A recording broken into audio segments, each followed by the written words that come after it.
বাসর ঘরে 2 ঘন্টা ধরে বসে আছে মোনালিসা। তার স্বামী পলাশের কোনো খোঁজ নেই। আশেপাশের সবাই খুঁজেও তাকে পাচ্ছে না। বাড়ির সবার মুখে চিন্তার ছাপ। বিয়ের প্রথম রাতেই বউকে রেখে স্বামী উধাও। লোকজন কানাঘুষা করছে। মোনালিসা খবরটা শুনে ভেঙে পড়ে। এমনটা তো হওয়ার কথা ছিল না। শরীর কেঁপে কেঁপে উঠছে তার। চেষ্টা করেও নিজেকে সামলাতে পারল না মোনালিসা। ফুপিয়ে কেঁদে উঠল। পলাশকে খুঁজে না পেয়ে মুখ ভার করে বসে আছে বাহিরে সবাই। কারোর মুখে কোনো কথা নেই। পুরো বাড়িতে পিনপতন নীরবতা। এমনিতেই মাঝরাতে টু শব্দটিও জোরে শোনায়। তার উপর কান্না। মোনালিসার হঠাৎ ফুপিয়ে কান্নার শব্দ কারোর কান এড়ালো না। তার শাশুড়ি জমিলা বসা থেকে উঠে হনহন করে মোনালিসার ঘরে এসে ঝুঁকে বলেন, এই মেয়ে, তোমার কি আক্কেল জ্ঞান নেই? উঠোন ভর্তি শ্বশুর ভাসুররা বসে আছে, আর তুমি কিনা বরের জন্য কান্না করছো? মোনালিসা চোখ মুখ মুছে নিজেকে সংযত রাখে।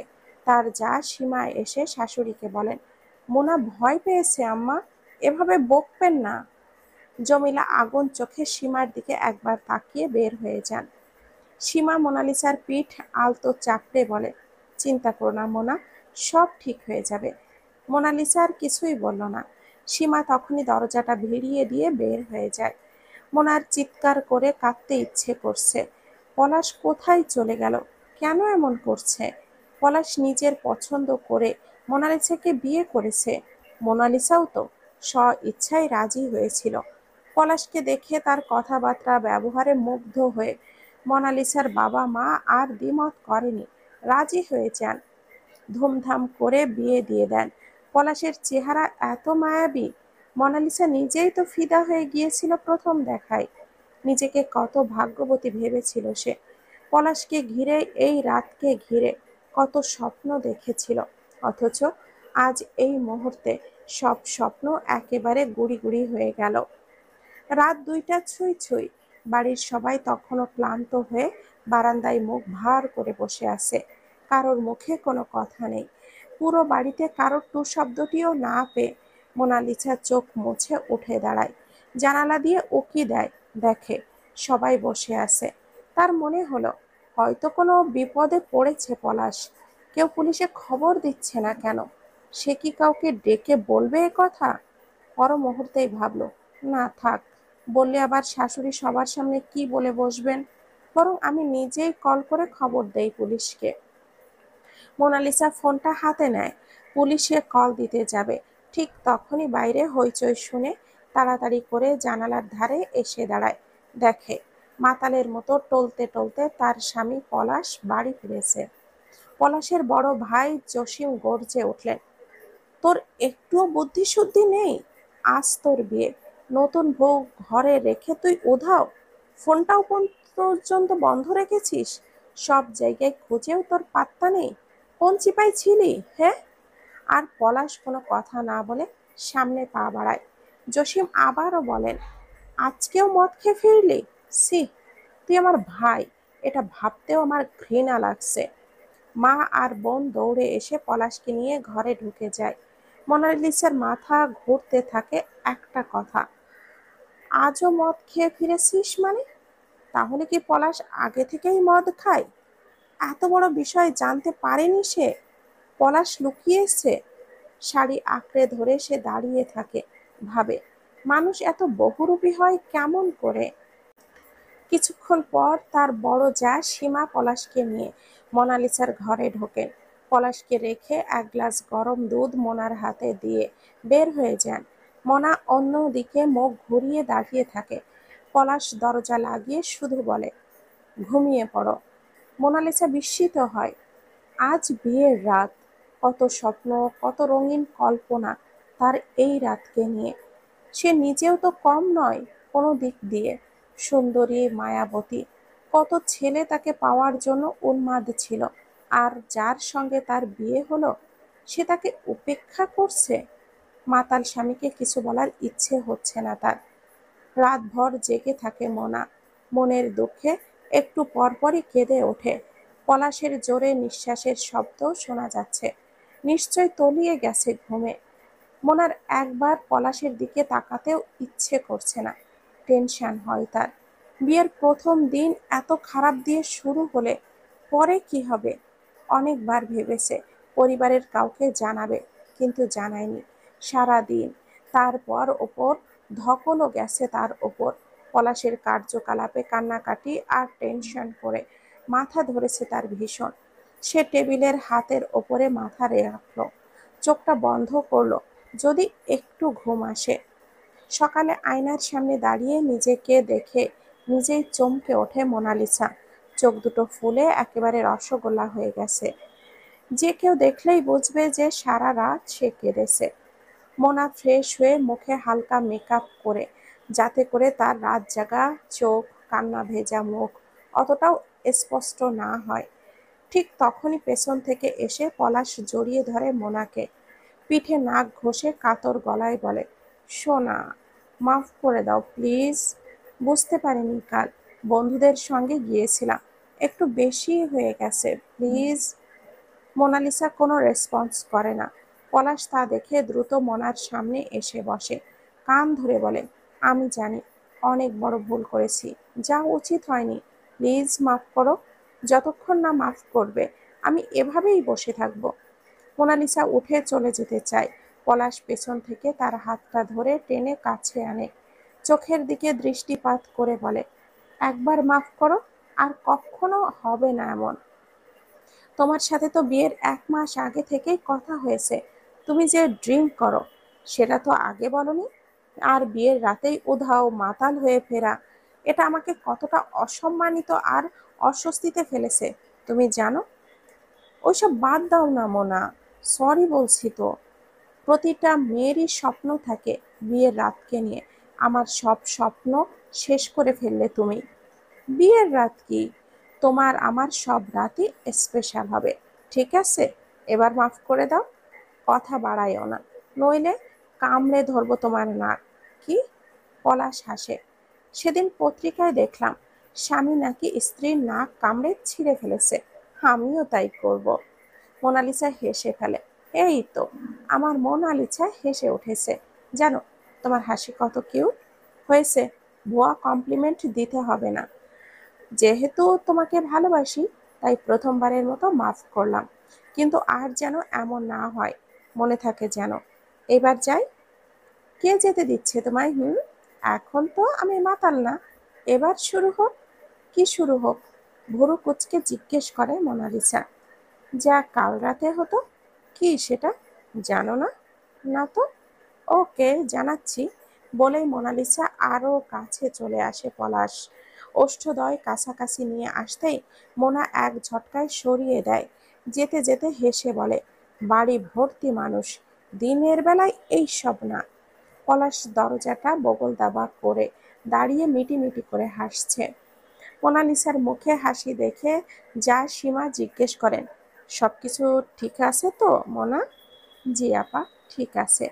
পলাশ খুব ভালো ছেলে মোনা, বন্ধুদের পাল্লায় পড়ে কি একটা করে ফেলেছে, ওটা মনে রেখো না। তখন শাশুড়ি জমিলা উপস্থিত হন, বলেন, আমার ছেলে খারাপ না, লাখে একটা। এখন তাকে ঠিক রাখার দায়িত্ব তোমার, তুমি আগলে রেখো। বউ ঠিকঠাক রাখতে পারলে স্বামীরা বিপথে যায় না, বউ রেখে যদি বিপথে যায় দোষ তো বউয়েরই হয়। মোনার সঙ্গে সঙ্গেই বলে ওঠে, এটা ভুল কথা আম্মা, স্বামী খারাপ হলে বউয়ের দোষ কেন হবে আম্মা? বউ তো বলে না তুমি খারাপ হও। অনেক ভালো বউ দেখেছি, নিজের সবটুকু দিয়েও স্বামীকে ঠিক রাখতে পারে না। তেমনি ছেলেরাও সব দিয়ে আগলে রেখেও বউকে আটকিয়ে রাখতে পারে না। যারা ভুল পথে যাওয়ার অভ্যাস, আর সে ওই পথে যাবেই, আটকে রাখা যায় না কাউকে। তবে আমার বিশ্বাস আমার স্বামী ঠিক থাকবে। শাশুড়ির চোখ বড় বড় করেন, বাহ, তোমার বাবা মা চমৎকার শিক্ষা দিয়ে পাঠিয়েছেন। বিয়ের একদিন হয়নি, তার ওপর আমার মুখের ওপরে কথা। মোনালিসা মৃদু হাসে, আপনি ভুল করছেন আম্মা, আপনার কথাই ভুল ছিল, তাই শুধরে দিলাম। এটাকে মুখের উপরে কথা বলে না মা।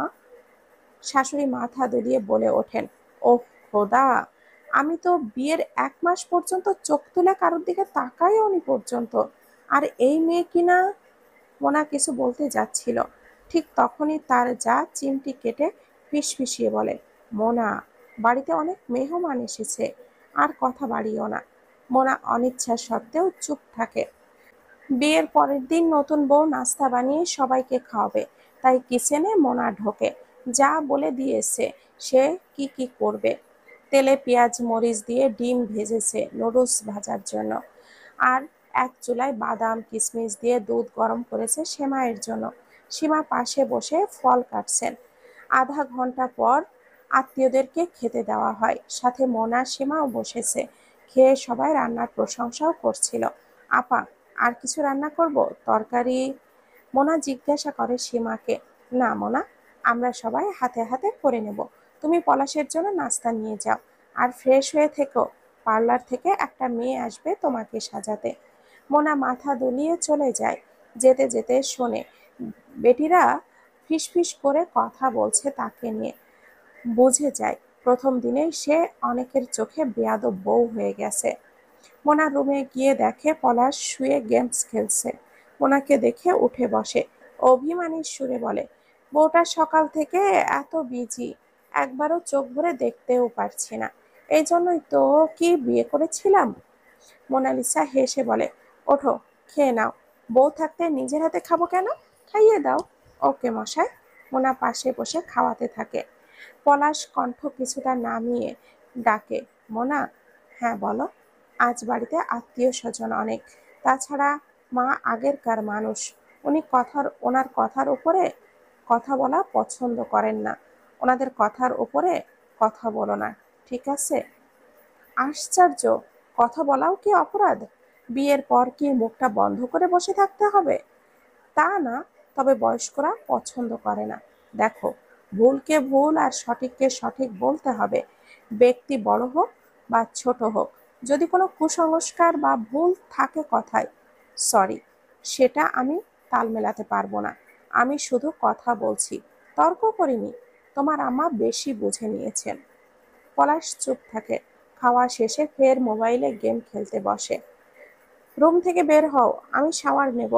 পলাশ ভুরু কুঁচকে তাকায়। শাওয়ার নেবে এত সকালে? রাতে তো কিছু হয়নি। মোনালিসা হাসে। আরে, আজ বৌভাত, মেহমান আসবে, আমার বাড়ির সবাই আসবে, সাজতে হবে না? আগে ভাগে শাওয়ার নিয়ে নেই। পলাশ নিজের দুই গালে আলতো করে থাবা দিয়ে বলে, তওবা তওবা, স্বামীকে কেউ শালা বলে? আর এই একটা কথার জন্য আমি প্রতিবাদী মিছিল ডেকে ফেলবো। মোনালিসা মুখ টিপে হাসে। প্লিজ যাও, দেরি হয়ে যাচ্ছে। আমার ঘরে আমার চেয়ে বেশি খবরদারি হচ্ছে কিন্তু। এটাই স্বামীদের জীবনের ট্র্যাজেডি। পলাশ যেতে যেতে ঠোঁট উল্টে বলে, ছেলেরা বিয়ের আগে অবহেলিত, বিয়ের পরে আরো বেশি অবহেলিত।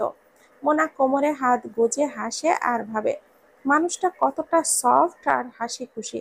বোধহয় কাল রাতে একটা বিষয় নিয়ে বেশি মাথা ঘামিয়ে ফেলেছি। মাঝরাতে ঘুম ভাঙে মোনার। পাশ ফিরে দেখে বিছানায় পলাশ নেই। ভাবে হয়তো ওয়াশরুমে গেছে। বেশি ঠান্ডা পড়েছে। মোনা পাশে থেকে কাঁথাটা টেনে গায়ে জড়ায়। হাই তুলতে তুলতে আবারও চোখটা বন্ধ করে। তখনই তার কানে শুকনো পাতার খসখসে আওয়াজ আসে। কিছু না ভেবে আবারও ঘুমানোর চেষ্টা করলে আবারও আওয়াজ আসে। শুকনো পাতার উপরে কেউ হেঁটে যাচ্ছে। একই রকম শব্দ।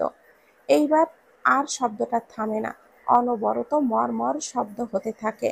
মোনার ভয় ডর একটু কম ছোটবেলা থেকেই। সে ধপ করেই উঠে জানালা খুলে, সাথে সাথে দক্ষিণা বাতাস এসে তাকে ছুঁয়ে যায়, চুলগুলো এলোমেলো করে দেয়। মোনা হাত দিয়ে চুলগুলো কানের পাশে গুজে দেয়। জানালার বাহিরে আম বাগান, বড় বড় আম গাছ। দিনের বেলা দেখতে ঠিকই লাগে, কিন্তু এই রাতে এখন একটু ভুতুড়ে লাগছে মোনার কাছে। মোনা আর শুনতে পাচ্ছে না পাতার ওপরে পায়ের খসখস শব্দটা। চারিদিকে চোখ বুলিয়ে সে ফের জানালার কপাট লাগিয়ে নেয়। বিছানায় তাকিয়ে দেখে পলাশ এখনো আসেনি। সে বাথরুমে গিয়ে উকি মারে, না, সেখানেও নেই। একটু চিন্তিত হলো মোনা। দরজায় চোখ পড়তেই দেখে দরজা খোলা, ভিড়িয়ে রাখা। তার মানে পলাশ বাইরে। মোনা উঠে দরজার কাছে আসতেই পলাশও আসে। হেসে মোনার দিকে তাকায়। মোনা জিজ্ঞেস করে, কই ছিলে তুমি? আরে বাইরে কুকুর ডাকছিল, তাই বের হয়েছিলাম। চোর ডাকাতের যে উৎপাত বাড়ছে, বাড়িটা চেক করলাম। মনা আমবাগানের কথা আর বলল না। ভাবল, এ কথা পলাশকে জানালে বোকা বোকা লাগবে। হয়তো ইঁদুর, কুকুর, বিড়াল কোনো জন্তু পাতার উপর দিয়ে হেঁটে যাচ্ছিল, তাই সে শুনতে পেয়েছে। মোনা হাই তুলতে তুলতে বলে, ওকে চলো, চোখে অনেক ঘুম আমার। পলাশ মোনাকে কোলে তুলে নিয়ে বিছানায় ধপাস করে পড়ে। হাসে মোনা, আরে কেউ শুনে ফেলবে তো। কেউ শুনবে না, চলো ফুটবল খেলি। ইস, শখ কত। চুপচাপ শুয়ে পড়ো, আমাকে ঘুমাতে দাও। কেটে যায় 1 সপ্তাহ। বাড়ির জন্য খুব মন কাঁদছিল মোনার। পলাশ তাকে নিয়ে বাড়ি যায়। 2 দিন থেকে ফিরে আসে, তখন সন্ধ্যা। পলাশ সোফায় শুয়ে টিভি দেখছে। মাগরিবের আজানে মুখরিত হয় চারপাশ। মোনা বিসমিল্লাহ বলে দরজাটা লাগায়। আর দরজা লাগানো দেখে শাশুড়ি জমিলা গলা তুলে বলেন, মাগরিবের সময় দরজা লাগাতে হয় না, মা লক্ষ্মী ঘরে ঢুকবেন। মোনা তার কথা শুনে চোখ ঘুরিয়ে তাকায় তার দিকে। মোলায়েম গলায় বলে, সন্ধ্যার সময় বিসমিল্লাহ বলে দরজা লাগাতে হয় আম্মা, তাতে করে শয়তান ঢোকে না ঘরে। ছোটবেলা থেকেই আমার আম্মা শিখিয়েছেন, আর আমরাও তাই করে এসেছি। আর মা লক্ষ্মী তো হিন্দুদের দেবী, তিনি কেন সন্ধ্যায় আমাদের ঘরে ঢুকবেন? জমিলার মুখের ধরন পাল্টে যায়। ক্রোধে ফেটে পড়েন তিনি। খানিকক্ষণ ঝাঁঝালো গলায় বলেন, আমাদের মা চাচিরা সারা জীবন এইসব করে এসেছে, আর তোমার কাছে অন্য নিয়ম? মোনা রয়ে শুয়ে বলে, আপনার মা চাচিরা ভুল জানতেন। জমিলা বসা থেকে দাঁড়িয়ে গেলেন। তোমার মা চাচিরা খুব ভালো শিক্ষা দিয়েছে তোমায়। সবাই ভুল, শুধু তুমিই ঠিক। জমিলা ডেকে ডেকে পাশের ঘরের বউ শাশুড়িদেরকে জিজ্ঞাসা করতে লাগলেন, তোমরা কি জীবনেও শুনেছ সন্ধ্যায় বিসমিল্লাহ বলে দরজা লাগাতে হয়? বউ দুটো দাঁড়ানো ছিল, তারা কিছুই বলল না। মধ্যবয়সী এক মহিলা মুখ বাঁকিয়ে বলে উঠল, না বাবা, আমরা তো এসব জানি না। এখনকার বেটিদের কত ধরনের কথা। মোনা অবাক হয়ে দেখে সব। তার শাশুড়ির এমন কেন?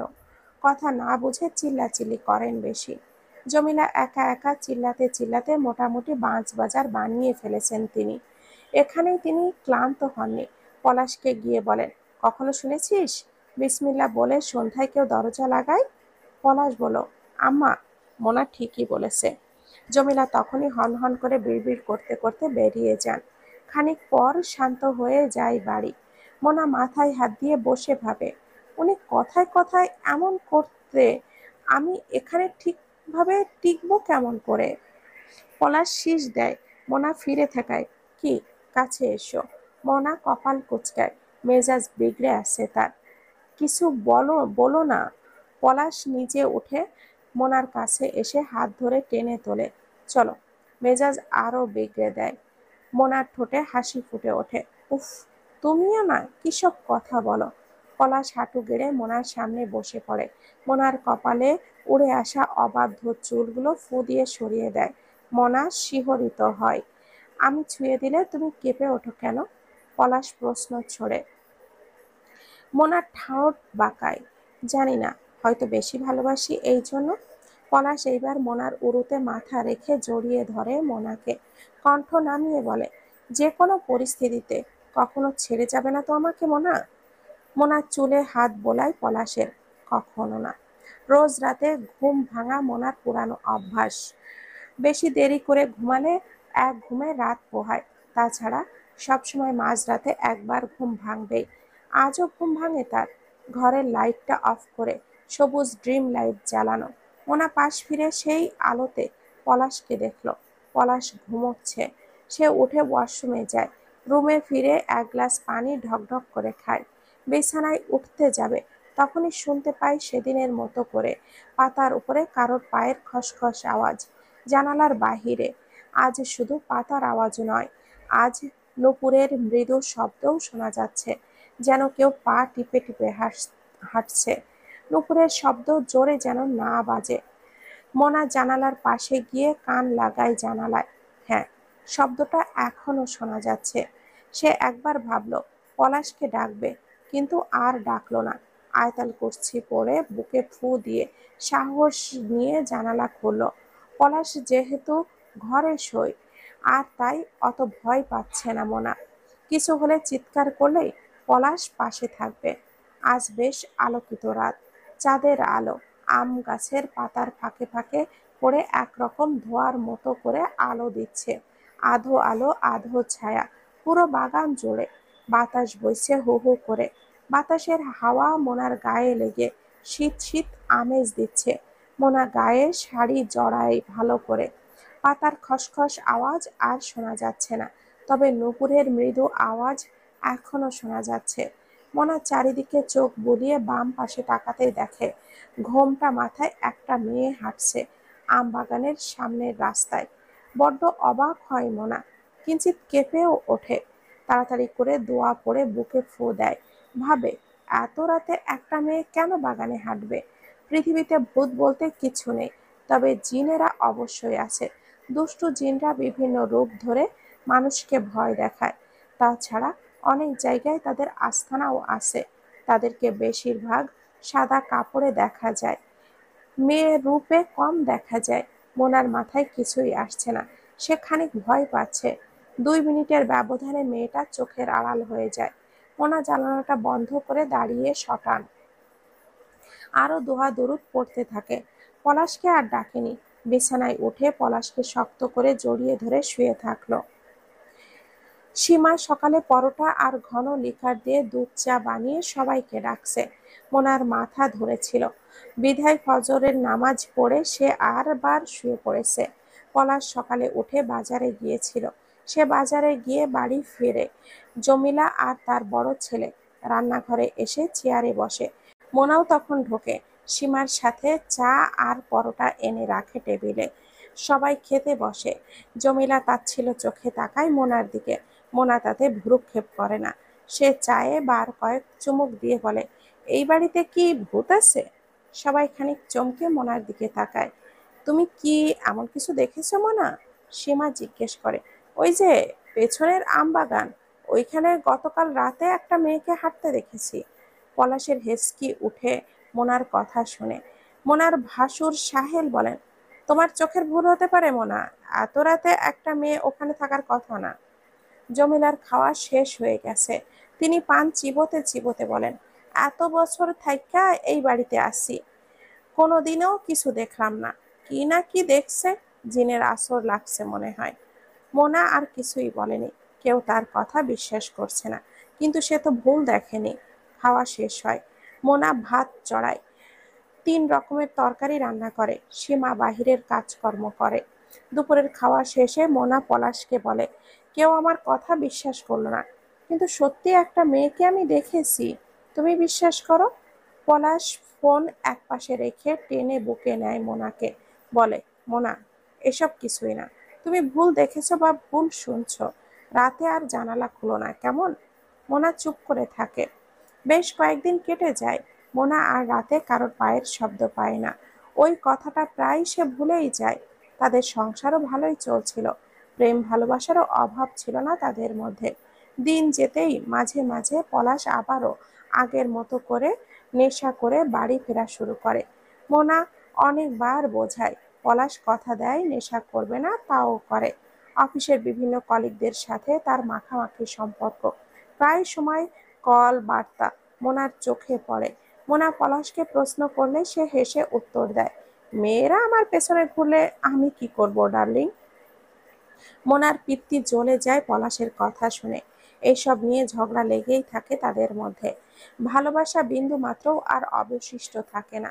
পলাশ আর আগের মতো যত্ন করে না। মোনা কিছু বলতে গেলে মেজাজ দেখায় পলাশ। এইসব কিছু নিয়ে মোনা মানসিক প্রেশার নিতে নিতে মাথায় সমস্যা বানিয়ে ফেলে। সে একটু স্ট্রেস নিতেও পারে না। জোরে জোরে 2 মিনিট চিল্লাইলেই হাঁপিয়ে ওঠে সে। মাথা নিয়ে দাঁড়াতেই পারে না সে। অনেকবার রাগ করে বাপের বাড়িতেও চলে যায়, বলে আর আসবে না। পলাশ আবারও যায়। মোনাও সব ভুলে আবারও চলে আসে। কিছুদিন ভালো যায়, তারপর আবারও ঝগড়া শুরু হয়। তাদের বিয়ের 1 বছর হয়। আজ তাদের বিবাহ বার্ষিকী। পলাশ সুন্দর করে আয়োজন করে, মোনাকে দামি একটা 3 পিস গিফট করে কথা দেয়, আর আমাদের মধ্যে ঝগড়া হবে না, আমরা আগের মতো থাকবো, ঠিক আছে? পূর্বের জন্য আমাকে ক্ষমা করে দিও। মোনা মেয়ে, আর তার মেয়েদের খারাপ অভ্যাস হলো তাদের প্রিয়তম হাজার যন্ত্রণা দিলেও একবার হাসি মুখে কথা বললে তারা গলে যায়। মোনার বেলায়ও তাই হয়। সে খুশি হয়, ভাবে সব ঠিক হয়ে যাবে। সেই দিন রাতে অনুষ্ঠান শেষে পলাশের বন্ধু বান্ধব বিদায় নেয়। বাড়ি নীরব হয়ে পড়ে। মোনা পলাশ অনেকক্ষণ গল্প গুজব করে শুয়ে পড়ে। পলাশ ঘুমিয়ে পড়ে। মোনা তার দিকে তাকিয়ে মুচকি মুচকি হাসে। আজ অনেক দিন পর তার মনটা খুশি খুশি। সে দোয়া করে, আল্লাহ এভাবেই ভালো রেখো আমাকে। কখন যে মোনার চোখ লেগে যায় সে টের পায়নি। হঠাৎ প্রস্রাবের বেগ পেলে আপনা আপনি ঘুম ভেঙে যায় তার। বাধ্য হয়ে সে ওঠে। বাথরুম থেকে এসে বিছানায় চোখ পড়ে। পলাশ নেই। দেওয়াল ঘড়ির দিকে তাকিয়ে দেখে রাত তখন 3টা বাজে। মোনার কেমন যেন লাগে। কমাস আগে এইরকমই মাঝরাতে পলাশ বাইরে যেত। ঘরে ওয়াশরুম সহ সবকিছুই আছে, তবুও সে বাইরে যায় কেন? ভয় যেন ধীরে ধীরে সন্দেহে পরিণত হচ্ছে মোনার। সে কান খাড়া করে, একবার দরজার পাশে আর একবার জানালার পাশে দাঁড়ায়, কিন্তু কোনো শব্দ নেই। এবার সে দরজাটা আস্তে করে খোলে, পা টিপে টিপে বের হয়। অন্য দিনের তুলনায় আজ বাহিরে বেশি অন্ধকার।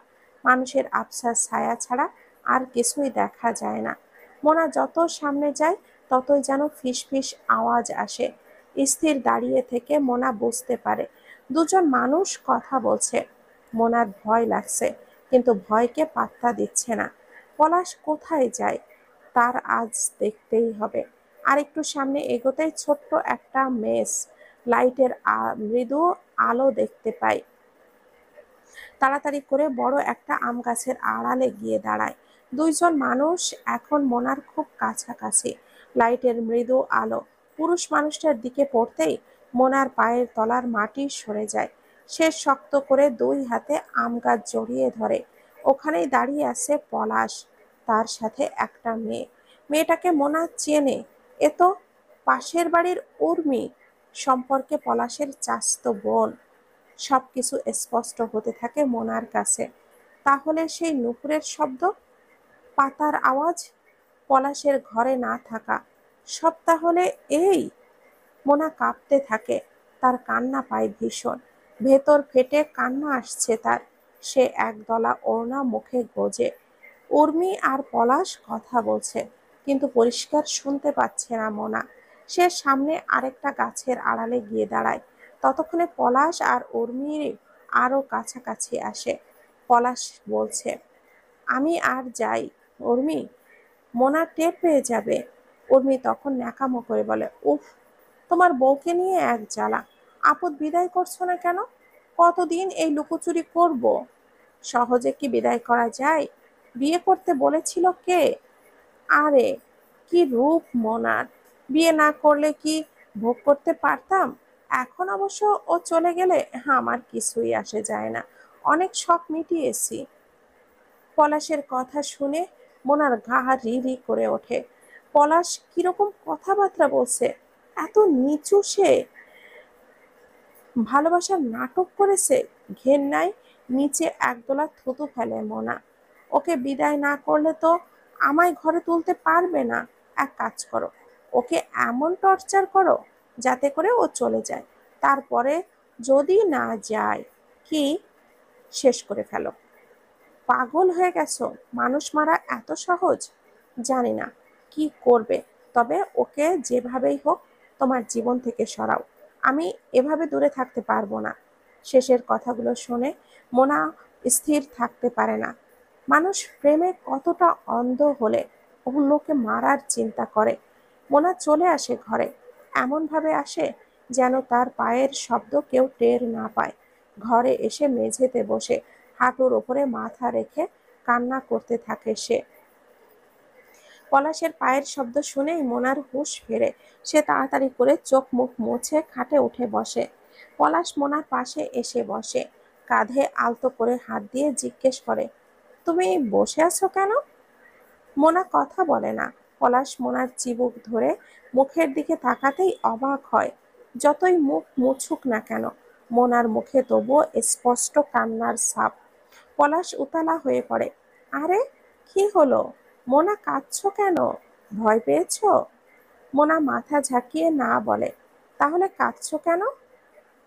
আমি খুব খারাপ স্বপ্ন দেখেছি, তাই ভয় পেয়ে গিয়েছি। হো, বলেই পলাশ ঢোক গেলে। তারপর মোনার মাথায় হাত বুলিয়ে বলে, তোমার সাথে খারাপ জিনের বাতাস লেগেছে।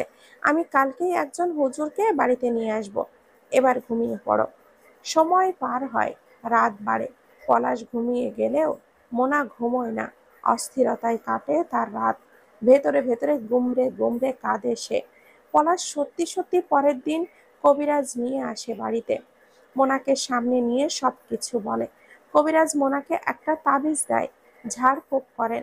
তখন বাড়ির সবাই দাঁড়িয়ে ছিল, উর্মিও ছিল। উর্মি সব সময় পলাশদের বাড়িতেই আসে, মোনার সাথে এসে গল্প গুজবও করে। কিন্তু আগে এইসব গুণ অক্ষরেও টের পায়নি মোনা। আজ সে আর চোখে পলাশ আর উর্মিকে পর পর দেখছে। দুজন যে দুজনার দিকে মাঝে মাঝে তাকাচ্ছে, মোনা সেটা আর চোখেই দেখতে পাচ্ছে। মোনার একবার মনে হচ্ছে বাড়ি থেকে চলে যাবে, আবার মনে হচ্ছে পলাশ আর উর্মির কথা পুলিশকে বলবে। সঠিক সিদ্ধান্ত নিতে পারছে না সে। দিন যেতে থাকে, পলাশ আর উর্মির প্রেমও বেশ চলছে। মোনা বাপের বাড়ি গিয়ে কয়দিন থেকে আসে, তারপর পলাশের বাড়িতে ফেরে। পলাশের যত্ন নিতে শুরু করে আগের থেকেও বেশি, যাতে করে পলাশ তাকে ভালোবাসে, আকৃষ্ট হয়। কিন্তু মোনা জানে না যে পুরুষ মানুষের মন একবার বাইরে গিয়েছে, সে সহজে ফেরাবার পাত্র নয়। কোনোভাবে মোনাকে সরানো যাচ্ছে না দেখে পলাশ গুজব শুরু করলো মোনার নামে। বলতে লাগলো সবাইকে, মোনা রাতের বেলা জানালা খুলে বসে থাকে, একা একা বিলাপ করে কাঁদে, অদ্ভুত সব কাণ্ড করে। বড় জিন লেগেছে ওর সাথে। মোনার সাথে থাকতে আমার ভয় লাগে, ওকে যেন বাপের বাড়ি পাঠানো হয়। পলাশের এইসব কর্মকাণ্ড দেখে মোনা স্তব্ধ। বলার মতো কিছুই নেই। পলাশ কেন এসব করছে তার কারণ স্পষ্ট। পলাশের কথা শুনে মোনার শাশুড়ি কবিরাজ দেখিয়ে দেখিয়ে বড় বড় তাবিজ ঝুলিয়ে রেখেছেন মোনার গলায়। মোনা আর সহ্য করতে না পেরে তার মাকে বলে, আম্মু, আমি ভালো মানুষ, কিন্তু ওরা আমাকে পাগল বানিয়ে ফেলেছে। আমি এসব সহ্য করতে পারছি না, আমাকে উদ্ধার করো। পলাশ আর উর্মির বিষয়টা মাকে বলে মোনা। মা বাবা মোনার শ্বশুর বাড়িতে এসে সালিশ বসান। মোনা যা যা দেখেছে সব বলে। শ্বশুর বাড়ির লোকেরা তাচ্ছিল্য করে মোনাকে আর তার বাবা মার কথাকে। মোনার শাশুড়ি বলেন, আপনার মেয়ের মাথায় সমস্যা, ওর কথার কোনো ঠিক নেই, আবোল তাবোল বলে। মোনার মাথা গরম হয়, রাগ টকবক করে ওঠে মিথ্যা কথা শুনে। সে চেঁচিয়ে বলে, আপনারা মিথ্যা বলছেন, দেখেছেন তো তার অবস্থা, কিভাবে কথা বলছে, সে আসলেই মানসিক সমস্যায় ভুগছে। পলাশ বলে। মোনা ও আগুন মূর্তি ধারণ করে পলাশের দিকে তেড়ে যায়। মোনার এই রাগের সুযোগ নেয় তার শ্বশুরবাড়ির লোকেরা। মোনার কথার কোনো গুরুত্ব দেয় না। তার শাশুড়ি আর তার বর মোনার মাথায় সমস্যা জিনে ধরেছে এই বলেই তাচ্ছিল্য করে। মোনা ক্লান্ত হয়ে বসে পড়ে, জোরে জোরে হাঁপাতে থাকে, হাত দিয়ে চুল মুঠো করে ধরে ছাড়ে। পরে তার বাবা মা মোনাকে নিয়ে বাড়ি ফেরে। মোনার ডিভোর্স হয়, পলাশ মোহরানা ঠিকঠাক দিয়ে দেয়। ডিভোর্স হয়ে গেছে তাও মোনা টু শব্দটিও করল না। কিভাবে সত্যকে পলাশ চাপা দিল, দুই রূপ দেখল। এইসব ভাবতে ভাবতে সে আরো বেশি ভেঙে পড়ে। ঠিক মতো খায় না, কথা বলে না, শরীরের যত্নও নেয় না। মা বাবা ডাক্তার দেখান, ঔষধ খাওয়ান, কিছুতেই মোনার ঠিক হয় না। মোনার মাঝে মাঝে মনে হয় পলাশের কথাই ঠিক ছিল, তার মানসিক সমস্যা হয়ে যাচ্ছে দিন দিন। সে কাউকেই সহ্য করতে পারে না, কারোর কথা শুনতে পারে না। কেটে যায় কয়েক মাস। মোনার যা সীমার কাছ থেকে শোনে মোনা পলাশ আর উর্মির বিয়ে। সে অনেকক্ষণ ঝিম মেরে বসে থাকে, তার উপরে মিথ্যা অপবাদ, তার কথাকে মিথ্যা বলা, তাকে অপমান করা, সব মেনে মনে হতে থাকে মোনার। মোনার খুব ইচ্ছে হচ্ছে তার শাশুড়ির কাছে গিয়ে বলতে, হেই দেখেন, আমি ভুল ছিলাম নাকি ঠিক ছিলাম, আমাকে মিথ্যা অপবাদ দিয়ে সেই মেয়েকেই আপনার ছেলে বিয়ে করছে, কি বলবেন এখন আপনি? এইসব ভাবতে ভাবতেই আচমকা মোনার মুখমণ্ডল অগ্নিমূর্তি ধারণ করে। রাগে কাঁপতে থাকে সে। বিড়বিড় করে শব্দ আওড়ায়, কাউকে ছাড়ব না আমি, কাউকে না। মোনা রিয়েলাইজ করে পলাশের বিয়ের খবর শোনার পর থেকে তার সব কষ্ট যন্ত্রণা উবে যায়। কষ্ট যন্ত্রণা সরে গিয়ে স্থান নেয় রাগ, ঘৃণা আর জেদ। মোনা স্বাভাবিক হয় ধীরে ধীরে, কথা বলে সবার সাথে, হাসে, গল্প করে। তার পরিবর্তন দেখে মা বাবা, ভাই বোন সবাই খুশি। পলাশের বিয়ের বাকি 4-5 দিন আর। তার বাড়ি থেকে পলাশের বাড়ির দূরত্ব 30 কিলোমিটারের। যেদিন পলাশের বিয়ে সেই দিনই মোনা মায়ের কাছে আবদার করে তার এক বান্ধবীর বাসায় ঘুরতে যাবে সে। ঘুরতে গেলে মেয়েটার মন ভালো হবে ভেবে মাও রাজি হয়ে যান। মোনা ঘর থেকে ধারালো একটা ছুরি ব্যাগে ভরে বাজারে গিয়ে ছেলেদের শার্ট, প্যান্ট, টুপি কেনে। সে কোনো বন্ধুর বাড়ি যায় না, সারা বিকেল পার্কে একাকী ঘোরে। সন্ধ্যায় চায়ের দোকানে চা খায়। রাত ভর গভীর হলে শার্ট, প্যান্ট, টুপি, মাস্ক পরে ছেলে সাজে বসে থাকে গিয়ে পলাশদের বাড়ির আম বাগানের ভেতরে। এমনভাবে বসে যেন কেউ দেখতে না পায়। সে নিশ্চিত উর্মি আর পলাশের বাসর ঘর সে এই ঘরেই হবে যেখানে তার হয়েছিল, কারণ পলাশের নির্ধারিত ঘর ওটাই।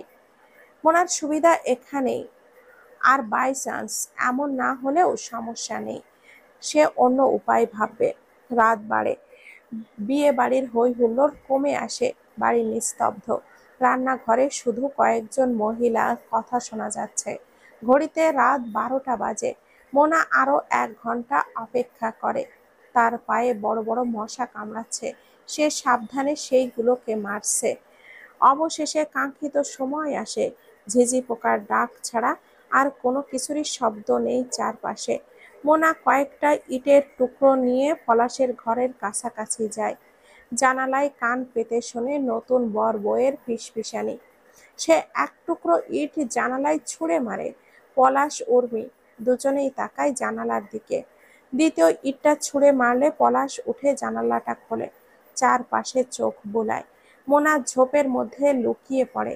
পলাশ জানালাটা বন্ধ করলে 2 সেকেন্ড অপেক্ষা করে আবারও ইট মারে মোনা। নিশ্চয় কোনো ফাজলামি করছে। তুমি বসো উর্মি, আমি দেখে আসছি। পলাশ বেরিয়ে আসে, চোখ ঘুরিয়ে দেখে চারপাশ।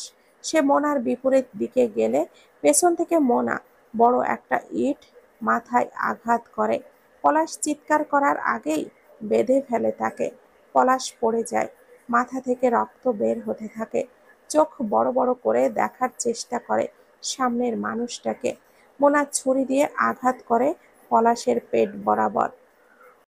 প্রথমে মাথায় আঘাত করায় পলাশ অচেতন হয়ে পড়ে, ধস্তাধস্তি করতে পারে না। গড়াগড়ি করে চোখ খোলে, আবারও মোছে। মোনা মাস্ক খুললে পলাশের চোখ বড় বড় হয়ে যায়। মোনা তাচ্ছিল্যের হাসি হেসে বলে, কি ভাবছ আমায় তাড়িয়ে দিয়ে নতুন বউ নিয়ে সুখে থাকবে? সুখে থাকো কবরে গিয়ে। মোনা এবার জোরে পরপর পেটে আঘাত করে। ছটফট করতে করতে নিস্তব্ধ হয়ে পড়ে পলাশ। মোনা হাঁপাতে থাকে। পলাশের নাকের কাছে হাত নিয়ে নিশ্চিত হয় পলাশ মারা গেছে। হু হু করে কেঁদে ওঠে মোনা। পলাশের কপালে হাত বুলিয়ে আবারও হেসে ওঠে। কানের কাছে মুখ নিয়ে ফিসফিস করে, তোকে ভালোবেসেছিলাম, এই জন্য নিজেকে ঘৃণা হয় এখন। হাসি মুখে, জীবন্ত আমিকে শেষ করে দিয়েছিস তুই। তোকে আমি জীবন ভাবতাম, আর সেই তুই আমার জীবন বিষ করে তুলেছিস। বাটপার, জানোয়ার, আমিও তোর জীবনটা শেষ করে দিলাম। শোধনের শোধ। অনেকক্ষণ হয়ে গেল পলাশ ফিরছে না দেখে উর্মিও বের হয়। এই এলাকার মেয়ে সে, তাছাড়া এই বাগান তাদের প্রেমের হাজারো সাক্ষী। বিধায় এত রাতে বাগানে একা আসা উর্মির জন্য কোনো ব্যাপারই না। সে হাঁটে আর ডাকে, কোথায় তুমি? এতক্ষণ হয়ে গেল, আসছো না কেন? এই বলে সামনে এগোয়। আবছা অন্ধকার যেতেই মোনা পেছন থেকে পলাশের মতো আক্রমণ করে উর্মিকে। উর্মি লুটিয়ে পড়ে মাটিতে। মাস্ক খুলে মুখ দেখায় মোনা, তারপর পরপর ছুরি দিয়ে আঘাত করে। এবং উর্মিকে শেষ করে। উর্মির লাশ টেনে টেনে পলাশের পাশে রাখে, কোমরে হাত দিয়ে বলে, এবার দুজনে সংসার কর আরামে, নিশ্চিন্তে। দ্রুত জায়গাটা ত্যাগ করে মোনা। কিছু দূরে একটা নির্জন জায়গায় গিয়ে শার্ট প্যান্ট খুলে আগুনে পুড়িয়ে দেয়। ছুরি ছুঁড়ে ফেলে বড় একটা পুকুরে। পরপর আরো 2 মাইল হেঁটে একটা বদ্ধ চায়ের দোকানে গিয়ে বসে থাকে। ভোরের আলো ফুটলে আরো সামনে যায়। তারপর হাত মুখ ধুয়ে গাড়িতে উঠে বান্ধবীর বাসায় যায়। একদিন পর বাড়িতে ফিরে আসে। রাত থেকে ঝুম বৃষ্টি হচ্ছে। বৃষ্টি থামার কোনো লক্ষণই নেই। বৃষ্টির পানিতে রাস্তা পর্যন্ত ডুবে গেছে। মোনাদের বাড়ির সামনে একটা স্কুল। সেই স্কুলের পুকুরের পানি উঠে গেছে মাঠে। সঙ্গে উঠে এসেছে ছোট ছোট মাছ। সেগুলোই মোনাদের উঠোন পর্যন্ত চলে আসছে, লাফাচ্ছে তিরিং বিরিং করে। বাচ্চারা হই হুল্লোড় করে সেইগুলো ধরছে। মোনার ভাই রাতুলও পুঁটি মাছ জাপটে ধরে ডালায় রাখছে। মোনা বারান্দায় চেয়ারে বসে রেলিংয়ে পা ছড়িয়ে চুপচাপ তা দেখছে। হঠাৎ তার মা নাজমা হন্তদন্ত হয়ে ঘরে বেরিয়ে এসে মোনার হাত ধরে কাঁপা কাঁপা গলায় বলেন, শুনেছিস? মোনা তীক্ষ্ণ দৃষ্টি ফেলে মায়ের দিকে তাকায়, ছোট করে বলে, কি? পলাশ খুন হয়েছে? শুধু পলাশ না, তার নতুন বউটাও। মোনার চোখ হয়ে একটু চমক নেই। সে অবাক হওয়ার ভান করে বলে, ওমা, কিভাবে? তা তো জানি না। পাশের বাড়ির জরিনার মেয়ে শ্বশুর বাড়ি তো ওইখানে, তাই তার মাকে বলেছে। ভাবি এখন আমাকে ফোন করে জানালো পুরো এলাকা নাকি সরগম হয়ে গেছে। মোনা ঢোক গেল, চোখের পাতা ফেলতে লাগলো ঘন ঘন। তার মা হাই হাই করতে লাগলেন, কে করলো এমন কাজ? বুঝলি মোনা, তোর বদদোয়া বোধহয় লেগে গেছে। তারপর তিনি মোনার মুখের দিকে ভালো করে তাকিয়ে জিজ্ঞেস করলেন, তোর কিছু হচ্ছে না মোনা? খবরটা শুনে তুই তো একদম স্বাভাবিক। আমার আর কি বলার আছে মা, আমি তো এমনিতেই পাথর হয়ে আছি। যে করেছে তার বিচার হোক, এটাই চাওয়া। পুলিশ তন্ন তন্ন করে খুঁজেও পলাশ আর উর্মির খুনির হদিশ পায়নি। মোনা যদিও সব প্রমাণ লুকিয়ে ফেলেছিল, তবুও কয়েক রাত একটু ভয়ে কেটেছে তার। মোনার দিন ভালোই কাটছিল। হঠাৎ একদিন মোনার বাবা তার জন্য একটা পাত্রের সন্ধান নিয়ে আসেন। মোনা মাকে সোজা বলে দেয়, আমি এখন বিয়ে করব না মা, আমাকে আরো সময় দাও। বিয়ে শাদী থেকে ইচ্ছে উঠে গেছে আমার। মা এক প্রকার জোর করে বললেন, ছোট বোনেরা বড় হচ্ছে, তাদের বিয়ে দিতে হবে তো, আর তার আগে তোর বিয়েটা হওয়া দরকার। তবুও মোনা রাজি হয় না। ফলশ্রুতিতে সে দিনে দিনে বুঝতে পারে তার প্রতি পরিবারের সবার অনীহা। মা আগের মতো কথা বলেন না, বোনেরাও কেমন যেন এড়িয়ে চলে। সবাই হাসি আড্ডা দেয়, কিন্তু সে কাছে গেলে কেমন যেন চুপ হয়ে যায়। শুধু রাতুলের সাথেই তার একটু ভাব আছে।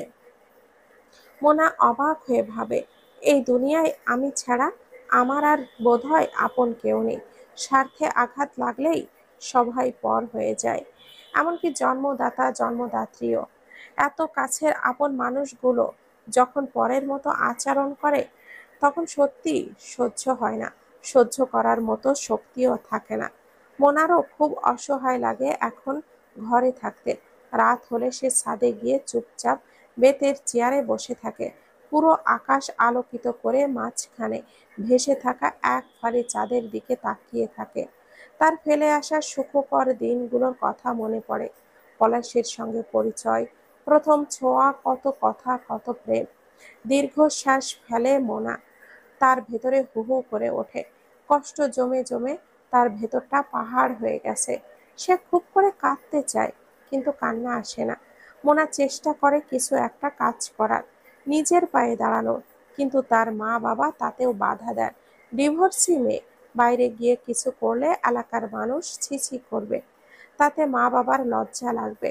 তাদের কথা, তাদের পছন্দ ছেলের সাথেই মোনার বিয়ে করে নি, এই নিয়ে ঘরে ফের ঝামেলা শুরু হয়। এবার মোনা চুপ থাকে না, বাবাকে বলে, আপনি আমার মোহরানার টাকা দিন, আমি কোথাও চলে যাব। রোজ রোজ আমার সাথে ঝামেলা, আমার জন্য ঘরে অশান্তি, আর সহ্য করতে পারছি না আমি। মোনার বাবা তখনই টাকাগুলো এনে ছুঁড়ে মারেন তার দিকে। মোনা ব্যাগ গুছিয়ে বেরিয়ে যায়। তখন সন্ধ্যা। মোনার পেছনে পেছনে রাতুল আসে। ঘাড় ঘুরিয়ে মোনা জিজ্ঞেস করে, কিরে, তুই আসতেছিস কেন? তুমি যেও না আপু, দেখো চারপাশ অন্ধকার হয়ে আসছে। মোনা চোখ ঘুরিয়ে টলমল চোখে জল ভেতরে লুকাতে চেষ্টা করে। সে চাইছিল মা অন্তত একবার বলুক তুই যাস না, কিন্তু মা কিছুই বলেন না। হয়তো এখন সে সবার কাছে বোঝা। রাতুলের চিবুক ধরে মোনা, তুই বাড়িতে যা রাতুল। রাতুল নাছোড়বান্দা, সে কিছুতেই যাবে না। তখনই আচমকা শুরু হয় বৃষ্টি। চারপাশ ফাঁকা, গাড়িও নেই। মোনা পড়ে বিপাকে। ঠিক তখনই হঠাৎ দৌড়ে এসে ছাউনিতে দাঁড়ায় একটা ছেলে। মোনাকে শীষ দিলে মোনা তাকিয়ে দেখে, এ তো তাদের এলাকার বদমাইশ ছেলে রমিজ। সে মোনার কাছে এগিয়ে এসে আঙ্গুল দিয়ে স্পর্শ করে মোনার শরীর। শিরা উপশিরায় রক্ত গরম হয়ে ওঠে মোনার। সে কষিয়ে একটা থাপ্পড় দেয় ছেলেটার গাড়ে। ছেলেটা আরো ফুঁসে ওঠে, বলে, একটা মেয়ের এত তেজ ভালো না। তারপর দুই হাত দিয়ে মোনাকে শক্ত করে জড়িয়ে ধরে শুইয়ে দেওয়ার চেষ্টা করে। মোনা টাল সামলাতে না পেরে পড়ে যায়। রাতুল এলোপাতাড়ি ঘুষি লাথি মারতে থাকে ছেলেটাকে। ছেলেটা রাতুলকে ফেলে দেয়। রাতুল চিৎকার করতে থাকে। পাশের দোকানের কিছু লোক দৌড়ে আসতে থাকে। মোনা ততক্ষণে তার ওড়নাটার পিনটা খুলে ছেলেটার হাতে গেঁথে দেয়। ছেলেটা ছিটকে পড়ে। মানুষজন জড়ো হয়। অন্ধকার বেধায় টর্চ জ্বালায় তারা। তাদের মধ্যে মোনার বাবাও উপস্থিত আছেন।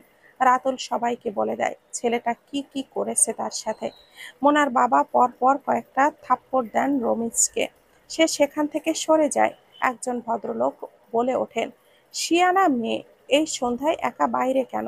মেয়েটাকে বিয়ে দিয়ে দেন না ভাই। ঘরের মেয়ে ঘরে রাখা ঠিক নয়। রাতুলকে নিয়ে মোনার বাবা বাড়ি ফিরে যান। মোনাকে কিছুই বলেন না। এই অন্ধকার রাত, তার উপরে বৃষ্টি। মোনা কোথায় যাবে কিছুই বুঝতে পারছে না। সে বাবার পিছু পিছু বাড়ি ফেরে।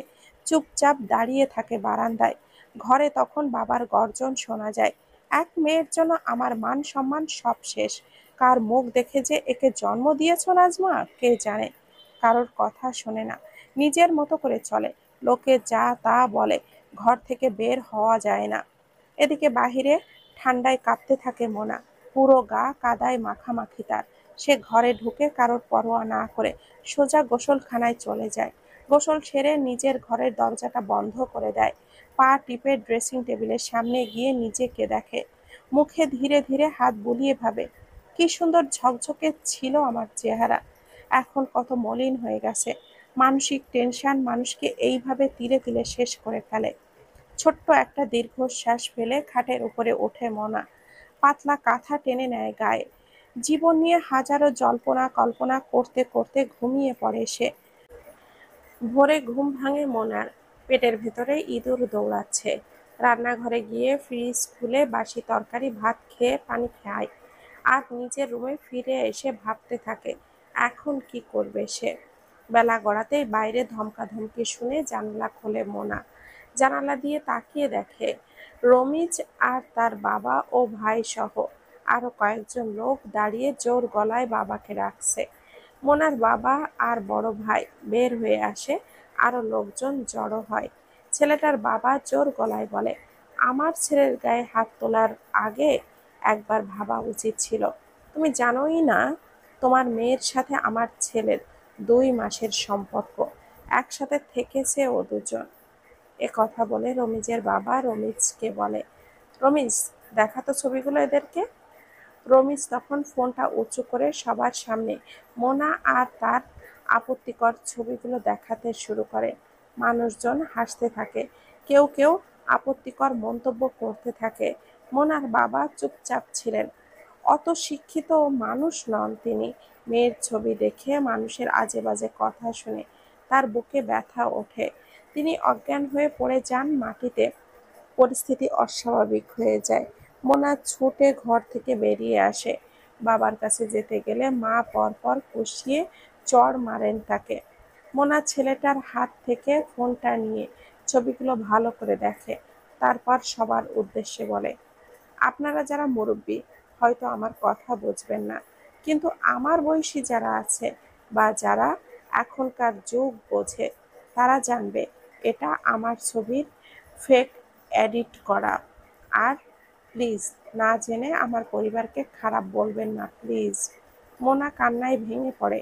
ছেলেটা আমার বদনাম করছে, দয়া করে আমাকে বিশ্বাস করুন। আপনারা আপনাদের ছেলে মেয়েদেরকে জিজ্ঞেস করুন, তারা বুঝবে আমি ঠিক বলছি কিনা। আমার বাবা ভাই বোনেদের কেউ কিচ্ছু বলবেন না, দোহাই লাগে আপনাদের। একজন মহিলা জিজ্ঞেস করে, ছেলেটা তোর ছবি পাইলো কই? এটা সহজ কাকি, আমার ফেসবুকে আমার পিক ছিল, ও সেখান থেকেই নিতে পারে। আর মোনার কথা অনেকেই বিশ্বাস করেছে, আবার কেউ কেউ করেনি। কানাঘুষা চলতেই থাকে। মোনা সেই দিকে আর ভ্রুক্ষেপ করে না। তার বাবাকে হাসপাতালে নিয়ে যাওয়া হয়, সেও সেখানে যায়। ডাক্তার জানালেন মোনার বাবা হার্ট অ্যাটাক করেছেন, তাকে বাঁচানো সম্ভব হয়নি। কেবিন জুড়ে কান্নার রোল পড়ে যায়। মোনা বাইরে দাঁড়িয়েছিল। সে এই কথা শুনে স্তব্ধ হয়ে হাসপাতালের দেওয়ালে হেলান দিয়ে দাঁড়িয়ে থাকে। তার মাথা ভন ভন করে, চারপাশ ঘুরে ওঠে, বুকে হাহাকার জমে, যেন পৃথিবীটা হঠাৎ করেই গলে যাচ্ছে তার পায়ের নিচে। সে মাটিতে বসে পড়ে, ঠান্ডা টাইলসের ওপর অসহায়ের মতো করে জড়সড় হয়ে বসে থাকে। নিজেকেই নিজে জড়িয়ে ধরে কাঁদতে থাকে। বাবাকে বের করে অ্যাম্বুলেন্সে তোলা হয়। মোনা দৌড়ে গিয়ে অ্যাম্বুলেন্সে উঠতে চায়, কিন্তু তার বড় ভাই ধাক্কা দিয়ে নিচে ফেলে দেন তাকে। মা চিৎকার করে বলেন, আজ থেকে ত্যায্য করলাম তোকে, তোর জন্য আমি বিধবা হয়েছি, আমার বাড়িতে তোর আর জায়গা নেই, তোর মুখ আর আমাদের দেখাবি না। অ্যাম্বুলেন্স চলে যায়। মোনা পড়েছিল মাটির ওপরে, এবার উঠে ওড়না দিয়ে মুখটা ঢেকে নেয়। একটা অটোতে উঠে অ্যাম্বুলেন্সের পিছু পিছু যায়। বাড়িতে তখন মানুষে মানুষে ঠাসা। মোনা সেই ভিড়ে মিশে যায়। সবাই বাবাকে দেখতে আসে। মোনাও বাবাকে শেষবারের মতো দেখে। তার কান্না আসছে ভেঙে চুরে, কিন্তু সে জোরে কাঁদতেও পারছে না। ভাইয়া যদি দেখে ফেলে, নতুন করে বিপদ হবে। বাবার জানাজার আগে সে কোনো ঝামেলা চায় না। ঠোঁটে ঠোঁট চেপে কান্না আটকে রাখে মোনা। তারপর আড়ালে গিয়ে প্রাণ ভরে কাঁদে। বাবার দাফন শেষে মোনা ঘরে গিয়ে মায়ের পায়ের পড়ে কান্না জড়িত কণ্ঠে বলে, আমার কি দোষ মা? ওরা মিথ্যা ছবি দেখিয়েছিল, আমাকে বাড়ি থেকে তাড়িও না মা। আমি যাব কোথায়? মা ভাই বোন কেউই তার কোনো কথা শোনে না। আশেপাশের মানুষজনও মুখ ফিরিয়ে নেয়। সকলের একটাই কথা, মোনার জন্য তার বাবা মারা গেছে, এমন মেয়েকে গলা টিপে মেরে ফেলাই উচিত। মোনার বুকটা ফেটে যাচ্ছে কথাগুলো শুনে। ভাবে, আসল অপরাধী তো রামিজ, সেই ছেলেটা। সে যদি মিথ্যা আপত্তিকর ছবি না ছাড়তো, বাবার হার্ট অ্যাটাক হতো না। কিন্তু কেউ রমিজকে কিছুই বলে না, বরং সবাই আমাকেই দোষারোপ করছে। বাবার দাফন হয়, দিনের আলো নিভে আসে, সন্ধ্যা নামে। মোনা তার ছোট ভাই রাতুলকে ডাকে, বলে, রমিজকে গিয়ে বলবি আপা বলেছে তোমার নাম্বারটা দিতে, লুকিয়ে বলবি, কেউ পাশে থাকলে কিছুই বলবি না, ঠিক আছে? রাতুল যায়। রমিজ তখন চায়ের দোকানে। রাতুল বাইরে অপেক্ষা করে। রমিজ একা বের হলে রাতুল তার কাছে মোনার কথা বলে। রমিজ সঙ্গে সঙ্গে নাম্বারটা দিয়ে দেয়। রাতুল বাড়ি ফিরে নাম্বারটা মোনাকে দেয়। মোনা একবার চোখ বুলিয়ে নাম্বারটা ছিঁড়ে ফেলে। রাতুলকে শুনিয়ে বলে, একটা দরকারে ওর নাম্বার আনতে পাঠিয়েছিলাম তোকে, এখন আর দরকার নেই। ওর নাম্বার আর দিয়ে আমি কি করব? আমি বাড়ি ছেড়ে চলে যাচ্ছি, ভালো থাকিস তুই। আর আসবে না তুমি বাপু? এখন তো কেউ জায়গা দিচ্ছে না, তুই যখন বড় হবি তখন আসবো। তোর যদি মনে পড়ে তখন লুকিয়ে কল করিস, কথা বলবো। রাতুল মাথা নাড়ে। তার বয়স আর কতই বা হবে, 9-10-এর বেশি হবে না। খুব সোজাসাপটা ছেলে। ছোটবেলা থেকেই মোনা তার প্রাণ। মোনাও তাকে খুব ভালোবাসে। মোনার মাথায় হাত বুলিয়ে চুমু খায় রাতুলের, মুখে হাত বুলিয়ে দেয়, বলে, ঘরে চল। মোনা ঘরে গিয়ে ব্যাগ গুছিয়ে নেয়। দূর থেকে একবার মায়ের দিকে তাকায়, তারপর বেরিয়ে পড়ে। মনে মনে বলে, ফিরবো না আর, একা একাই বাঁচব। রাত ৯টা। মোনার গন্তব্য ঢাকা গামী রাতের বাস। তবে যাওয়ার আগে বাবার মৃত্যুর জন্য যে দায়ী, তাকে সে শেষ করে যেতে চায়। রমিজকে ফোন করে বলে, আমি মোনা। রমিজ খুশি হয়ে বলে, আরে সুন্দরী, হঠাৎ এত তল্লাশি, বলো কি বলবে। মোনা কাঁদো কাঁদো গলায় বলে, বাড়িতে কেউ আমাকে জায়গা দিচ্ছে না, আমি কোথায় যাব? তুমি কি আমাকে বিয়ে করবে? রমিজ ১ সেকেন্ড থেমে ভাবে, বিয়ে করে নেই, পরে ছেড়ে দেব। মোনাকে বলে, অবশ্যই করব। তাহলে আজই কাজী অফিসে চলো, আজই বিয়ে করব। রমিজ হু হু করে হেসে ওঠে, তুমি চাইলে আজই করব। যত আগে করব তত আগে তোমাকে কাছে পাবো। মোনা বলে, আমি ব্যাগ গুছিয়ে নদীর ঘাটে দাঁড়িয়ে আছি, তুমি আসো তাড়াতাড়ি। ওইখানে কেন? যাতে কেউ না দেখে। ওকে, এখনই আসছি। মোনা ততক্ষণে নদীর ধারে কিছু পাথর জোগাড় করে, পাশ থেকে ব্লেড বের করে। আর পুরো ১৫ মিনিট পর রমিজ এসে পৌঁছায়। মোনা বলে, চলো তাড়াতাড়ি, ব্যাগ ধরো, হাঁটো। রমিজ সামনে হাঁটতেই পেছন থেকে মোনা বড় একটা পাথর দিয়ে মাথায় আঘাত করে। রমিজ কোঁকিয়ে ওঠে, মা গো বলে। মোনা দ্রুত তার মুখে ওড়নাটা বেঁধে ফেলে, তারপর ব্লেড দিয়ে তার গলার রগটা কেটে দেয়। বলে, তোর জন্যই আমার বাবা মারা গেছে, তোর বিচার কেউ করবে না, আমি নিজেই করে নিলাম। রমিজের নিথর দেহ পড়ে, শ্বাস বন্ধ হয়ে গেল। মোনা তাকে নদীতে ফেলে দেয়। আর তারপর মেন রোডে উঠে গাড়িতে উঠে কাউন্টারে গিয়ে ঢাকাগামী রাত ১১টার বাসে ওঠে। ভোরে ঢাকায় পৌঁছায়। সব যাত্রী তাদের গন্তব্যে চলে যায়। মোনা বসে থাকে, জানে না কোথায় যাবে। সারা রাত না খেয়েছিল, তাই একটা দোকান থেকে পাউরুটি আর জুস কিনে খায়। আবার হাঁটতে থাকে। রাস্তার ধারে অনেক বাচ্চা বড় মানুষ শুয়ে আছে দেখে তাদের কাছে বসে পড়ে মোনা। পথ মানুষদের দিকে তাকিয়ে ভাবে, কারোর কাছে জীবন কত সহজ, আবার কারোর কাছে কত কঠিন। এই অচেনা অজানা শহরে সে করবেই বা কি? ইন্টারমিডিয়েট শেষ করেছে সে, সার্টিফিকেট সাথে নিয়েছে। ছোটখাটো কিছু একটা করতে হবে অবশ্যই, কিন্তু চাকরি পেতেও সময় লাগবে। তার আগে কোথাও আশ্রয় দরকার। যুবতী একটা মেয়ে, পথে থাকা যাবে না। রিস্ক। মোনার সিদ্ধান্ত নেয়, কালকের মধ্যেই কারোর বাসায় কাজ জোগাড় করে কয়েকদিন থাকবে, তারপর ছোটখাটো চাকরি খুঁজবে, দরকার হলে গার্মেন্টসে ঢুকবে। সকালের আলো ফুটে ওঠে, ব্যস্ত হয়ে পড়ে ঢাকা শহর। মোনা মুখ ঢেকে সারাদিন কমপক্ষে ২০টা বাসায় খোঁজ করে কাজের। কেউ কাজ দেয় না। অচেনা মেয়েকে কাজ দিতে কেউই রাজি হয় না। ক্লান্ত হয়ে একটা বন্ধ দোকানের বেঞ্চে বসে পড়ে মোনা। কপাল বেয়ে পড়া সরু ঘাম ওড়নার আঁচল দিয়ে মুছে নেয়। ভীষণ ক্লান্ত তার শরীর। গোছানো বিছানায় একটু ঘুম দিতে ইচ্ছে করছে তার। সন্ধ্যা ঘনিয়ে এলো। মোনা উঠে পড়ে, সেই পথ মানুষদের কাছাকাছি গিয়ে বসে। সারা রাত তার ঘুম আসে না। ঘুমন্ত মানুষদের দিকে তাকিয়ে ভাবে, কিভাবে ওনারা ঘুমাচ্ছে এখানে, ঘুমানো যায়? আমার তো ঘুমই আসছে না। মোনা দৌড়ায়। ব্যস্ত ঢাকা শহর এখন পুরোপুরি শান্ত। মোনা পায়চারি করে। হঠাৎ কারোর গোঙানির শব্দ শুনে থেমে যায় সে। কয়েক কদম হেঁটে গিয়ে মোবাইলের ফ্ল্যাশ জ্বালিয়ে দেখে, রক্তে ভেজা একজন মানুষ মাটিতে গড়াগড়ি খাচ্ছে। কেউ নেই চারপাশে। মোনা দ্রুত লোকটার কাছে গিয়ে জিজ্ঞেস করে, কি হয়েছে আপনার, কে মেরেছে বলুন।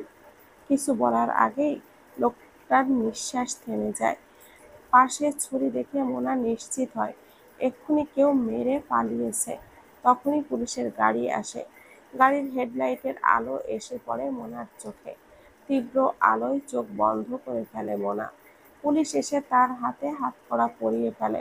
মোনা চমকে বলে, আমি মারিনি, আমি তো শুধু গোঙানির শব্দ শুনে এগিয়ে এসেছিলাম। আগে থানায় চলো। জিপে তোলা হলো তাকে। মোনা আর কিছুই বলে না, শুধু ভাবে, খুন করলাম এক জায়গায়, ধরা পড়লাম মিথ্যা মামলায়। একজন মহিলা তাকে আলাদা কক্ষে ডেকে নিয়ে রাখে। মোনা চিৎকার করে, বলছিলাম না আমি কিছু করিনি, কেন আমায় এখানে রাখা হচ্ছে? মহিলা কিছু না বলে নিঃশব্দে তালা মেরে চলে যায়। কিছুক্ষণ পর ভারী বুটের শব্দ পায় মোনা। ইউনিফর্ম পরা ইন্সপেক্টর শাহেদ গম্ভীর মুখে তালা খুলে ভেতরে আসে। শাহেদ কিছু বলার আগেই মোনা বলে ওঠে, কোনো প্রমাণ ছাড়াই কেউ কাউকে গ্রেপ্তার করে? আমি বলছি আমি খুনি নই। আর একজন মানুষকে গোঙানি শুনে তাকে দেখতে যাওয়া কি আমার ভুল? ইন্সপেক্টর মোনাকে এক নজর দেখে বলে, আপনি ছাড়া সেখানে কেউ ছিল না। আপনার হাতে ছুরি ছিল, স্বাভাবিকভাবেই আপনি সন্দেহজনক লোক।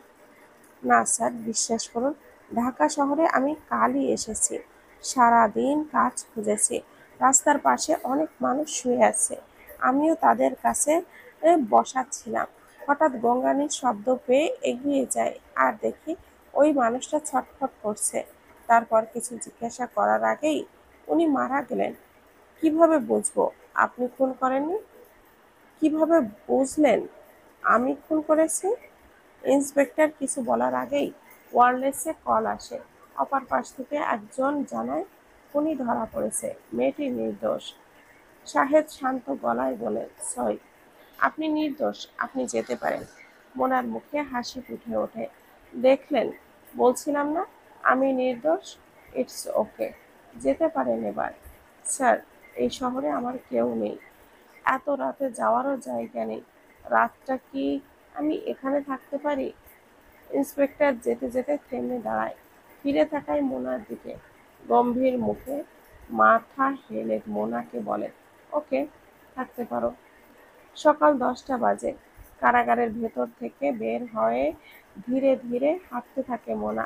মাথায় ওড়না টেনে নিঃশব্দে চলতে থাকে সে।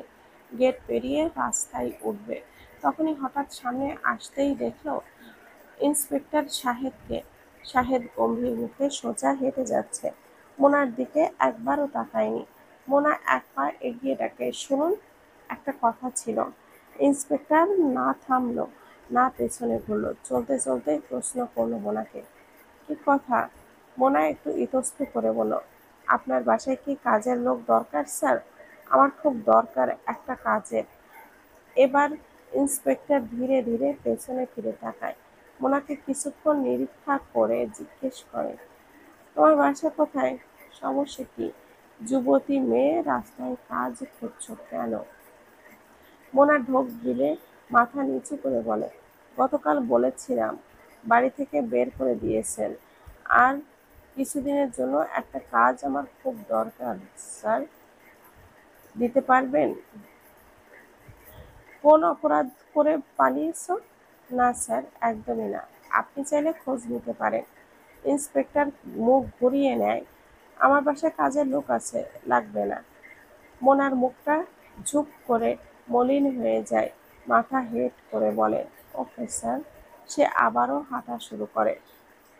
শাহেদ দাঁড়িয়ে কিছুক্ষণ চিন্তা করে, তারপর পেছন থেকে ডাক দেয় মোনাকে, শোনো। মোনা থেমে ফিরে তাকায়, জি, লেখাপড়া জানো? জি, ইন্টার পাস।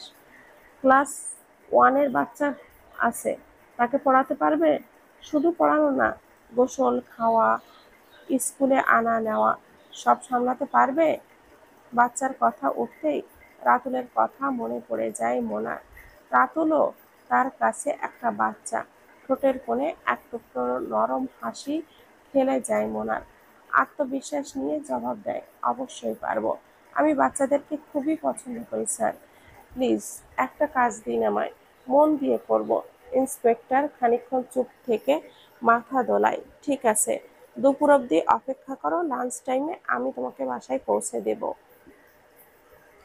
ঘড়িতে তখনও 12টা বাজেনি। 12টা হওয়ার কিছু আগে শাহেদ গাড়ি নিয়ে বের হয়, মোনাকে গাড়িতে বসিয়ে একটা স্কুলের সামনে গাড়ি থামায়। নিজে নেমে স্কুলের ভেতরে গিয়ে কিছুক্ষণ পর একটা ছোট্ট মেয়েকে কোলে নিয়ে ফিরে আসে।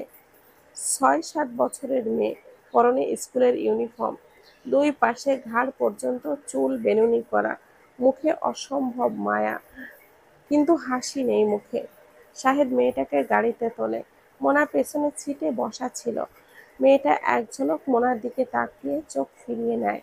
শাহেদ জিজ্ঞেস করে, কে ইনি পাপা? মোনা বুঝতে পারে এই মেয়েটি ইন্সপেক্টরের মেয়ে। শাহেদ মেয়েকে আদুরে গলায় বলেন, ইনি তোমার নতুন টিচার আরিবা। আর শুধু টিচার না, ওই আন্টি তোমাকে স্কুলে নিয়ে যাবে, নিয়ে আসবে। যখন পাপা বিজি থাকবে তখন তোমার সব খেয়াল ইনিই রাখবে। আরিফা মাথা দুলায়। গাড়ি এসে থামে একটা দোতলা বাড়ির গেটের সামনে। দারোয়ান এসে গেট খুলে দিল। তার মেয়ে শাহেদ মোনালিসা ভেতরে ঢুকলো। মোনা অবাক হয়ে বাড়িটাকে দেখে। একদম গ্রামের বাড়িদের মতো করে বড় উঠোন, নারকেল গাছ, তাল গাছ, পুরো এরিয়া জুড়ে দেওয়াল দিয়ে বাড়িটা ঘেরা। একপাশে সুইমিং পুল, সূর্যের আলোয় সুইমিং পুলের পানি চিকচিক করছে। ইন্সপেক্টর কাচের দরজাটা ঠেলে আরিবাকে নিয়ে ঘরে ঢোকে। আরিবাও পেছনে পেছনে ঢোকে।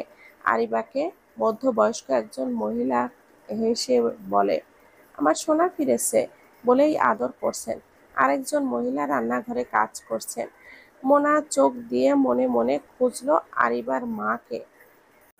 মা, মেয়েটার নাম মোনালিসা।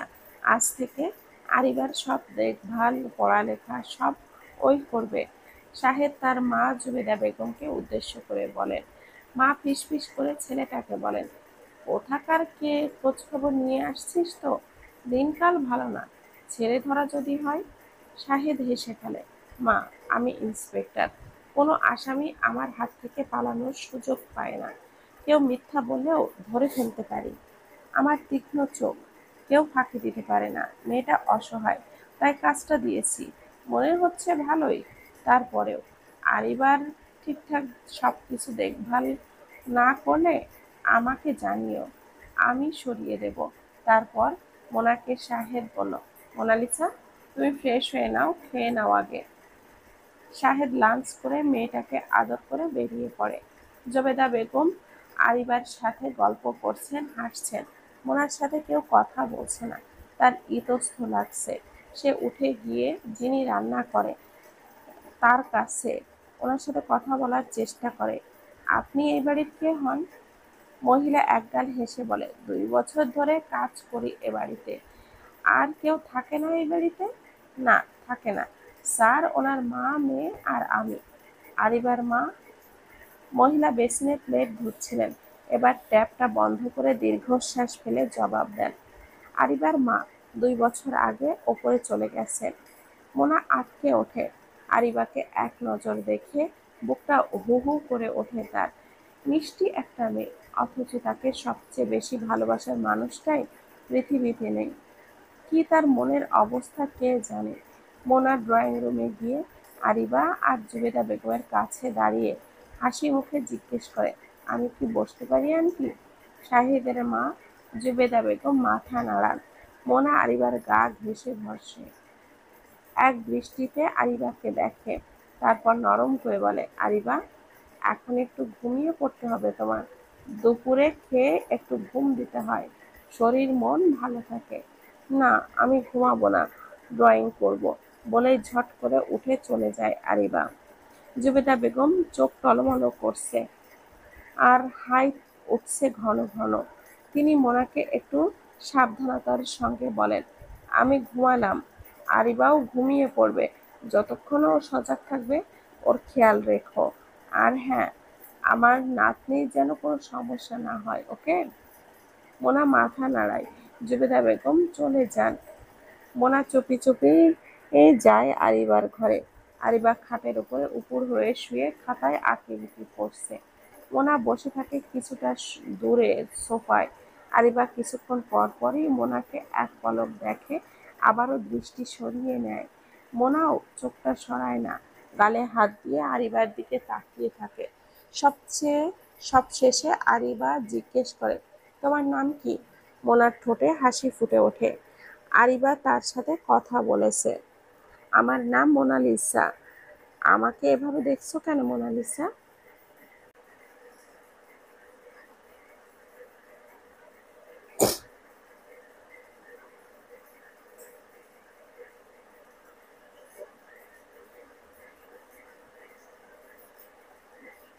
মোনার চোখ বড় বড় করে ঠোঁট টিপে হাসে। বাহ, এইটুকুন মেয়ে আমাকে নাম ধরে ডাকছে, বিশাল ব্যাপার তো। মোনা উঠে এসে আরিবার পাশে বসে। জানালা দিয়ে হাওয়া এসে আরিবার চুল এলোমেলো হয়ে মুখে কপালে পড়ছে। মোনা আলতো করে আরিবার কপাল থেকে চুলটা সরিয়ে দিয়ে বলে মায়াময় কণ্ঠে, তোমাকে কেন দেখছি জানো? তুমি অনেক মিষ্টি দেখতে, খালি দেখতে ইচ্ছে করে, আদর করতে ইচ্ছে করে। আরিবা চোখ তুলে তাকায় মোনার দিকে, কয়েক সেকেন্ড গভীর চোখে দেখে বলে, তুমি আমার আম্মুর মতোই সুন্দর। কথাটা শুনে মোনা চমকে ওঠে। কত কিছু লুকানো এই কথার মধ্যে। তার তড়ি মেরে আরিবাকে কোলে নিতে ইচ্ছে করছে। সে আরেকটু ঝুঁকে আরিবাকে জিজ্ঞেস করে, আম্মুর কথা কি খুব বেশি মনে পড়ে? আরিবা তীক্ষ্ণ দৃষ্টিতে তাকায় মোনার দিকে। ঢোক গেলে তার চোখ টলমল করে ততক্ষণে। মোনার সামনে আরিবার চোখ থেকে গাল বেয়ে পানি পড়ে। মোনা কেঁপে ওঠে, ব্যস্ত হয়ে বলে, সরি বাবা, সরি। ব্যাককেলের মতো একই প্রশ্ন করে বসলাম আমি।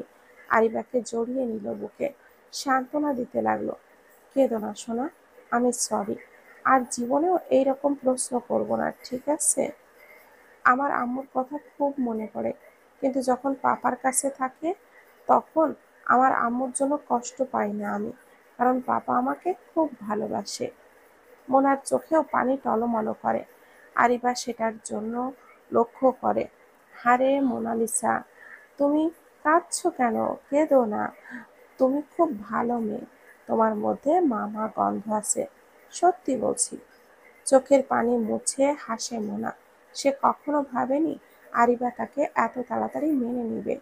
মোনা প্রসঙ্গ পাল্টায়, আমি কি তোমাকে ঘুম পাড়িয়ে দেবো আরিবা?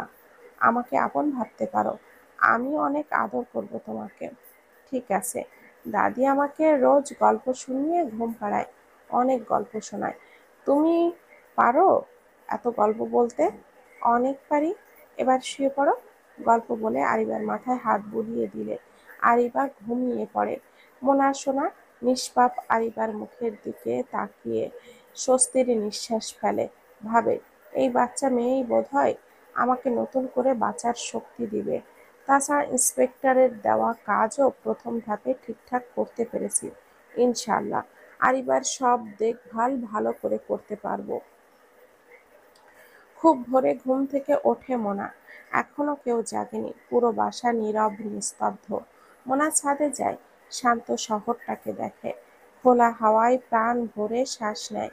এই কয়দিনে তার ওপরে অনেক ধকল গিয়েছে।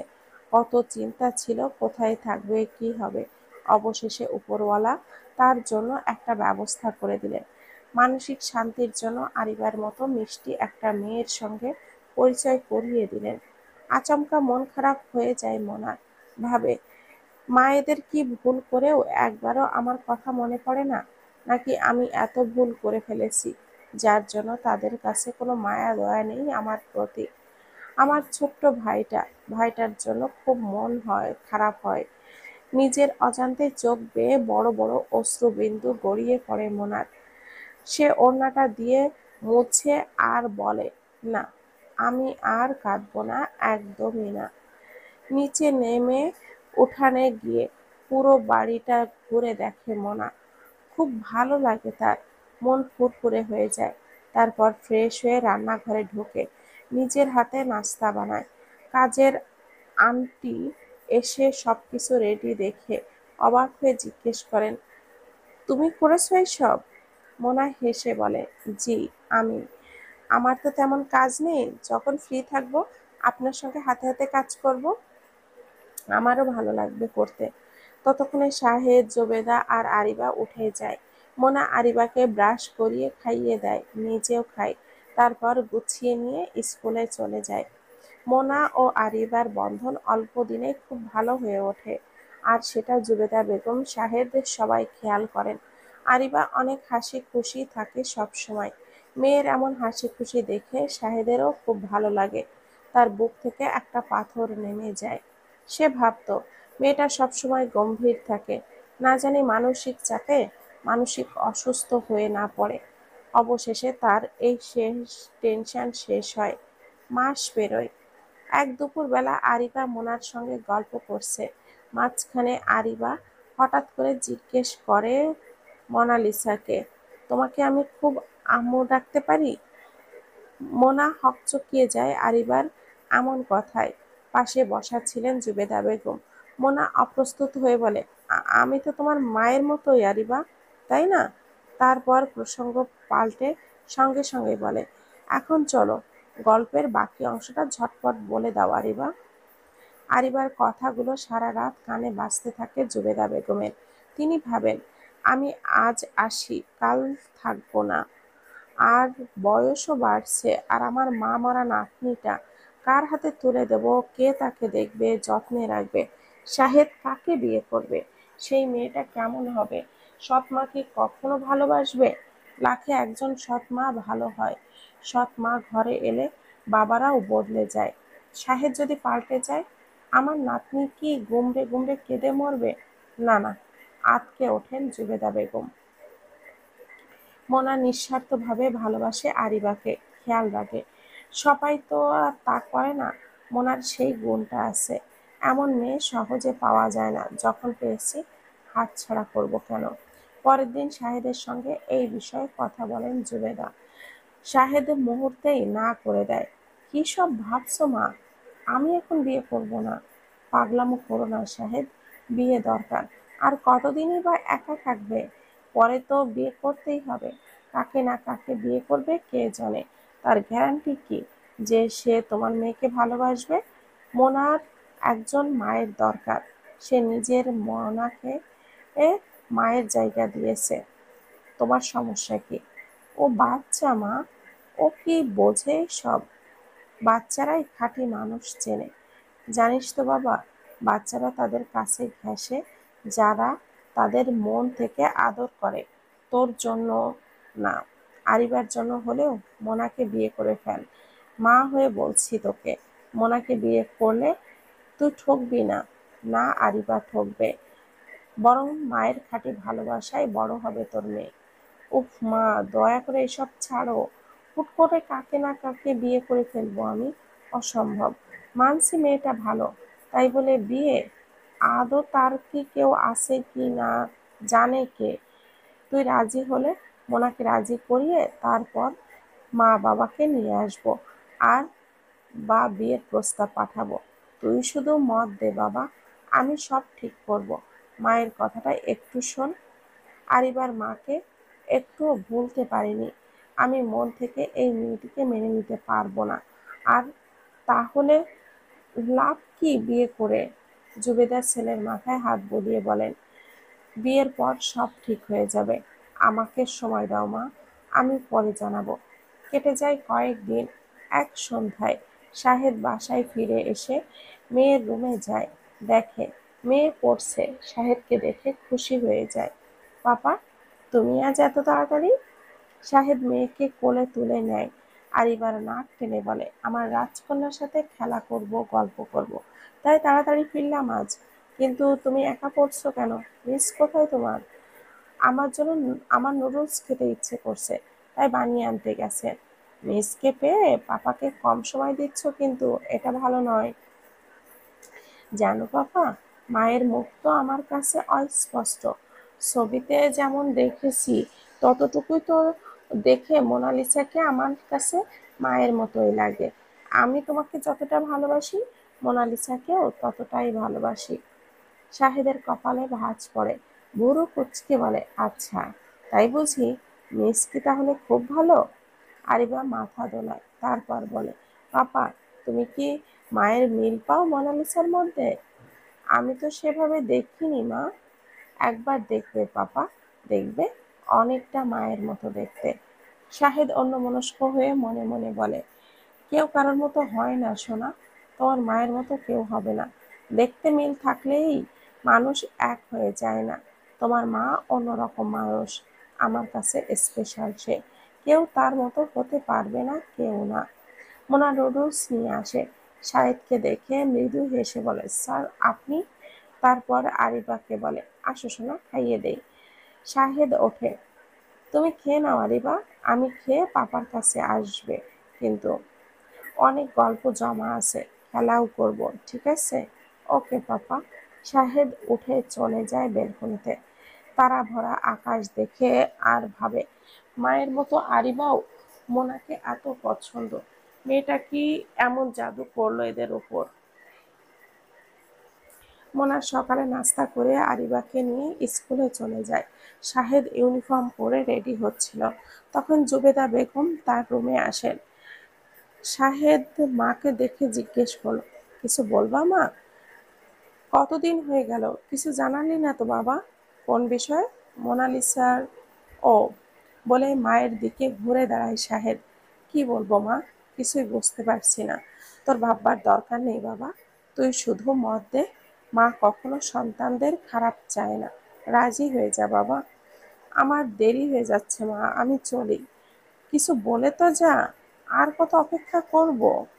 যা মন চাই করো। তার মানে তোর কিছুটা সম্মতি আছে? শাহেদ কোনো উত্তর না দিয়ে বেরিয়ে পড়ে। দুপুরের লাঞ্চের পর মোনা আরিবাকে ঘুম পাড়িয়ে নিজেও ঘুমানোর চেষ্টা করে। তখন জুবেদা বেগম ঘরে ঢোকেন। মোনা উঠে বসে। জুবেদা সব কিছু বলেন মোনাকে। বিয়ের কথা শুনে মোনার মুখ নিভে যায়। সে সবচেয়ে বেশি ভয় পায় বিয়েকে। এক বিয়ে তার জীবনটা তছনছ করে দিয়েছে, খুনি বানিয়েছে, বাড়ি ছাড়া করেছে। বিয়েটা তার কাছে এখন আতঙ্কের মতো। কি করে সে আবারও সেই ভুল করতে পারে? মোনা না করে দেয় জুবেদা বেগমকে। জুবেদার হাত ধরে বলেন, দেখো মোনা, শাহেদের জন্য হাজার হাজার মেয়ে পাবো, কিন্তু আরিবাকে কে ভালোবাসবে তোমার মতো করে? আমি শুধু আরিবার জন্যই তোমাকে শাহেদের বউ করে মার স্বীকৃতি দিতে চাই। আমার পরিবার আমার আরিবার জন্য রাজি হও। মোনা ভাবে, জীবনে তো আর কিছু অবশিষ্ট নেই। আরেকবার না হয় আরিবার জন্য একটা কিছু করি। মেয়েটাকে একজন ভালো মা উপহার দেই, জীবনটা ওর সুন্দর হোক। সে জুবেদা বেগমকে জিজ্ঞেস করে, স্যার কি রাজি? আরিবার জন্য রাজি। ঠিক আছে, তবে তোমার মা বাবা আছে তো? বাবা নেই। মা আর বড় ভাই থাকলে তাদের সাথে কথা বলিয়ে দাও আমাকে। বিয়ের বিষয়ে কথা বলবো। আপনাকে তো বলেছিলাম, একটা মিথ্যার জন্য তারা আমাকে ত্যায্য করেছে। আরে মোনালিসা, নাম্বার থাকলে দাও। মা বেশি দিন রাগ করে থাকতে পারে না সন্তানের সাথে। আজ যদি বড় কোনো বিপদে পড়ো, দেখো তারা কতটা ছুটে আসে। মোনা মনে মনে বলে, আমি বেঁচে আছি কিনা সেই খোঁজই নেয় না তারা। তারা আবার আমার জন্য উতলা হবে। হাস্যকর। তবুও সে তার মায়ের নাম্বার দেয় জুবেদা বেগমকে। জুবেদা বেগম সেই নাম্বার রাতে কল করে বিয়ের প্রস্তাব দেন মেয়ের। তার মা জবাব দেন, আপনার যা ইচ্ছা করুন, আমাদের এখানে বলার মতো কিছুই নেই। জুবেদা বেগম আর কথা বাড়ান না। মোনাকে বিষয়টা জানালে মোনাও কোনো প্রতিক্রিয়া দেখায় না, স্বাভাবিক ভঙ্গিতে বলে, এটা জানতাম। সব মা সমান হয় না আন্টি। আন্টি ডাকার দরকার নেই, আমাকে মা বলেই ডাকো। আমি তোমার শাশুড়ির আগে মা হব। আমার মেয়েকে আমি বিয়ে দেব। মোনা তৃপ্তির হাসি হাসে। এক শুক্রবারে ঘরোয়া অনুষ্ঠানে মোনা আর শাহেদের বিয়ে হয়। বিয়ের রাতে শাহেদ মোনাকে স্পষ্ট জানায়, তুমি তো জানোই আরিবার জন্যই আমি তোমাকে বিয়ে করেছি। তোমার সব দায়িত্ব আমি যথাযথভাবে পালন করার চেষ্টা করব, কিন্তু মনের সংযোগ হয়তো কখনোই হবে না। মোনা এতে কোনোরূপ বিরূপ প্রতিক্রিয়া করে না। নির্বিকার চোখে শাহেদকে বলে, আপনার যেমন ইচ্ছা, আমার কোনো সমস্যা নেই। আমি তো আরিবার জন্যই বিয়েটা করেছি। আপনার কাছ থেকে যদি ভালো কিছু পাই, সেটা বোনাস, আর না পেলেও আমার কিছু যাবে আসবে না। আপনাকে আর আপনার ব্যক্তিত্বকে খুব পছন্দ করি আমি। একজন ভালো মানুষের ছায়ায় আছি, আর আরিবার মা হয়ে আছি, এই অনেক আমার কাছে। দিনগুলি ভালোই যাচ্ছিল মোনার। নরম নতুন ছন্দে একটু একটু করে জীবনটা আবার সাজিয়ে উঠছিল। তখনই তার জীবনে কালো অতীত নেমে আসে। হঠাৎ এক রাতে মোনার মা ফোন দেন মোনাকে।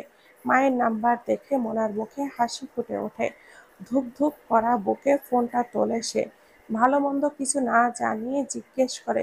মা সোজা সাপটা প্রশ্ন করেন, তুই কি রমেশকে মেরে নদীতে ফেলে দিয়েছিলি? মায়ের কথা শুনে মোনা বাকরুদ্ধ হয়ে যায়। মাথায় আকাশ ভেঙে পড়ে তার। তবে মা জানলেন কিভাবে? ধীর ধীর করে কাঁপতে থাকে সে। তবে কি সবাই জেনে গেছে? মোনা উত্তর দেয় না। তার মা আবারও বলেন, রমেশ নিজেই বলেছে, রেকর্ড আছে, তুই তাকে মারতে মারতে নদীতে ফেলে দিয়েছিলি। তারপর কে যেন তাকে বাঁচায়। সে 1 মাস কোমায় ছিল। গতকাল জ্ঞান ফিরতেই তোর নাম বলেছে। তারপর সে মারা গেছে। এলাকার মানুষজন আমাদের বাড়ি ঘেরাও করে ফেলেছে। তোর ভাইকে ধরে নিয়ে গেছে। তোর ঠিকানা চাইছে। এতক্ষণে বোধহয় তোর নামে মামলাও করা শেষ। সব কি সত্যি? উত্তর দে, চুপ থাকবি না। মোনার শির দ্বারা বেয়ে ঠান্ডা স্রোতের মতো ঘাম বেয়ে পড়ছে। হাতের তালু দিয়ে মোনা হাত মুছছে। কাপা স্বরে বলে, আমি মেরে ফেলেছিলাম। বাঁচার তো কথা নয়। মা গর্জে ওঠেন, তুই আর কিছু কি বাকি রাখিসনি মোনা? তোরে কেন আমি জন্ম দিয়েছিলাম? তোর জন্য আমাদের সাফার করতে হচ্ছে। মা, আমার জন্য আর সাফার করতে হবে না। আমি ঠিকানা দিচ্ছি, বলে দাও আমি এই জায়গায় আছি, তাহলে আর তোমাদের কেউ ধরবে না। মা ফোনটা কেটে দেন। মোনা ঠিকানা সহ মেসেজ পাঠিয়ে দেয়। তারপর হাঁসফাঁস করতে থাকে। কি করবে? কি হবে এবার? বাঁচার তো আর কোনো উপায় নেই। আরিবা, আরিবা আমাকে ছাড়া কিভাবে থাকবে? মেয়েটা আবার মা হারা হয়ে যাবে। মোনার গলা শুকিয়ে আসে। এইসব কি মোনালিসা? চমকে ফিরে তাকায় মোনা। দেখো, শাহেদ দাঁড়িয়ে আছে। হাঁটু কাঁপতে থাকে তার। চিন্তার ভাঁজ পড়ে মাথায়। শাহেদ কি সব শুনে ফেলল? শাহেদকে জবাব দেয়, কিছু না স্যার, মা ফোন করেছিলেন। শাহেদ মোনার হাতটা টেনে ধরে। সব শুনেছি আমি। কাকে মেরে ফেলেছো তুমি? আমি প্রথম দিনই সন্দেহ করেছিলাম তুমি কোনো দোষ করেছো। একজন খুনি হয়ে ভালো মানুষের মুখোশ করেছিলে। আর আমরা চিনতেও পারিনি। ওইরকম না স্যার, আমার বাবার মৃত্যুর জন্য ও দায়ী ছিল। ওর জন্য আমার বাবা মারা গেছেন। আমার পরিবারের সবাই আমাকে ত্যায্য করেছে।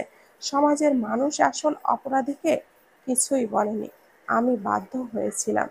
আমার দোষ কোথায় এতে? তাই বলে আইন নিজের হাতে তুলে নেবে? কত বড় সাহস! মোনা কেঁদে ফেলে। আমায় অপরাধী হতে মানুষ বাধ্য করেছে। শাহেদ রুমে গিয়ে গম্ভীর হয়ে বসে থাকে। কি থেকে কি হয়ে গেল?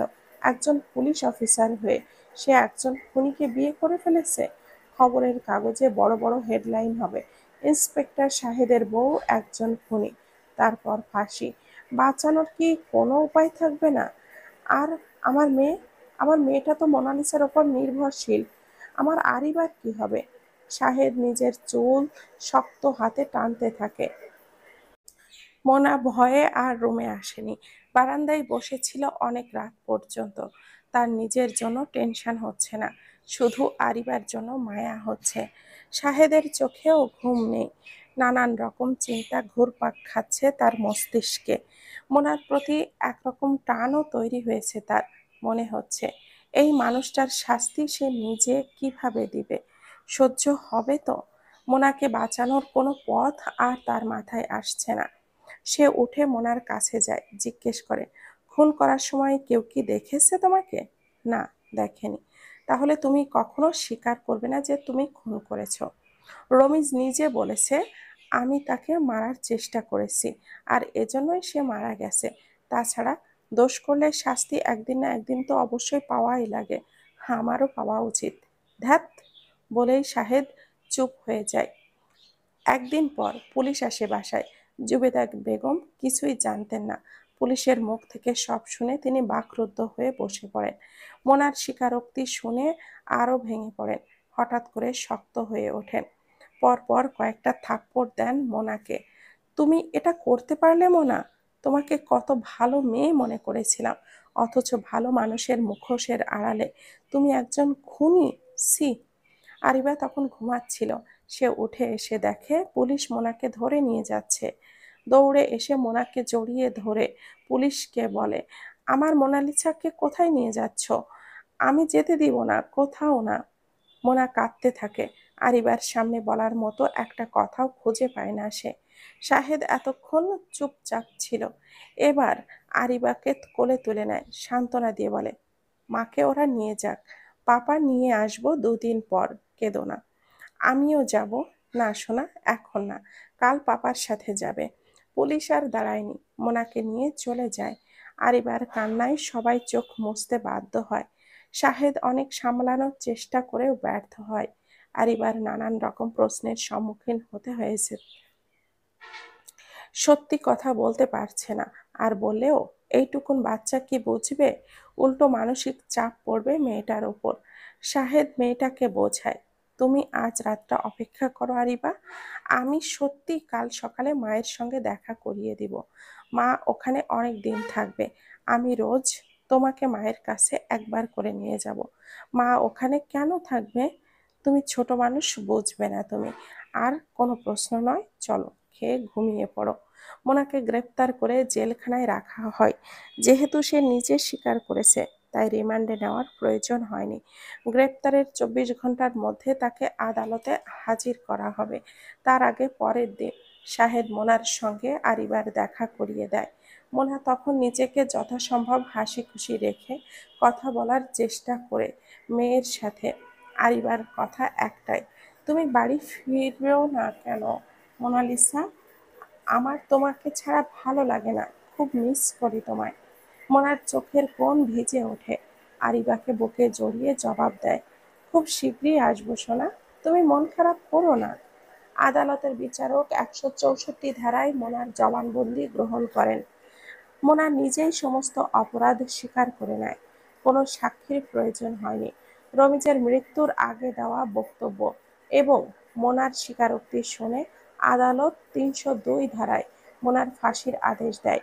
রায় শুনে মোনা হঠাৎ করে মাথা ঘুরে পড়ে যায়। তাড়াতাড়ি করে ডাক্তার ডাকা হয়। ডাক্তার জানায় মোনা মা হতে চলেছে। এই খবর ছড়িয়ে পড়তেই সবাই চমকে ওঠে। ইন্সপেক্টর শাহেদও উপস্থিত ছিল সেখানে। শাহেদ তখন আর নিজেকে কন্ট্রোল করতে পারেনি, ইচ্ছে মতো কেঁদেছে। আইন অনুযায়ী গর্ভবতী নারীর ফাঁসি স্থগিত থাকে প্রসব এবং সন্তান বয়সে বেড়ে ওঠা পর্যন্ত।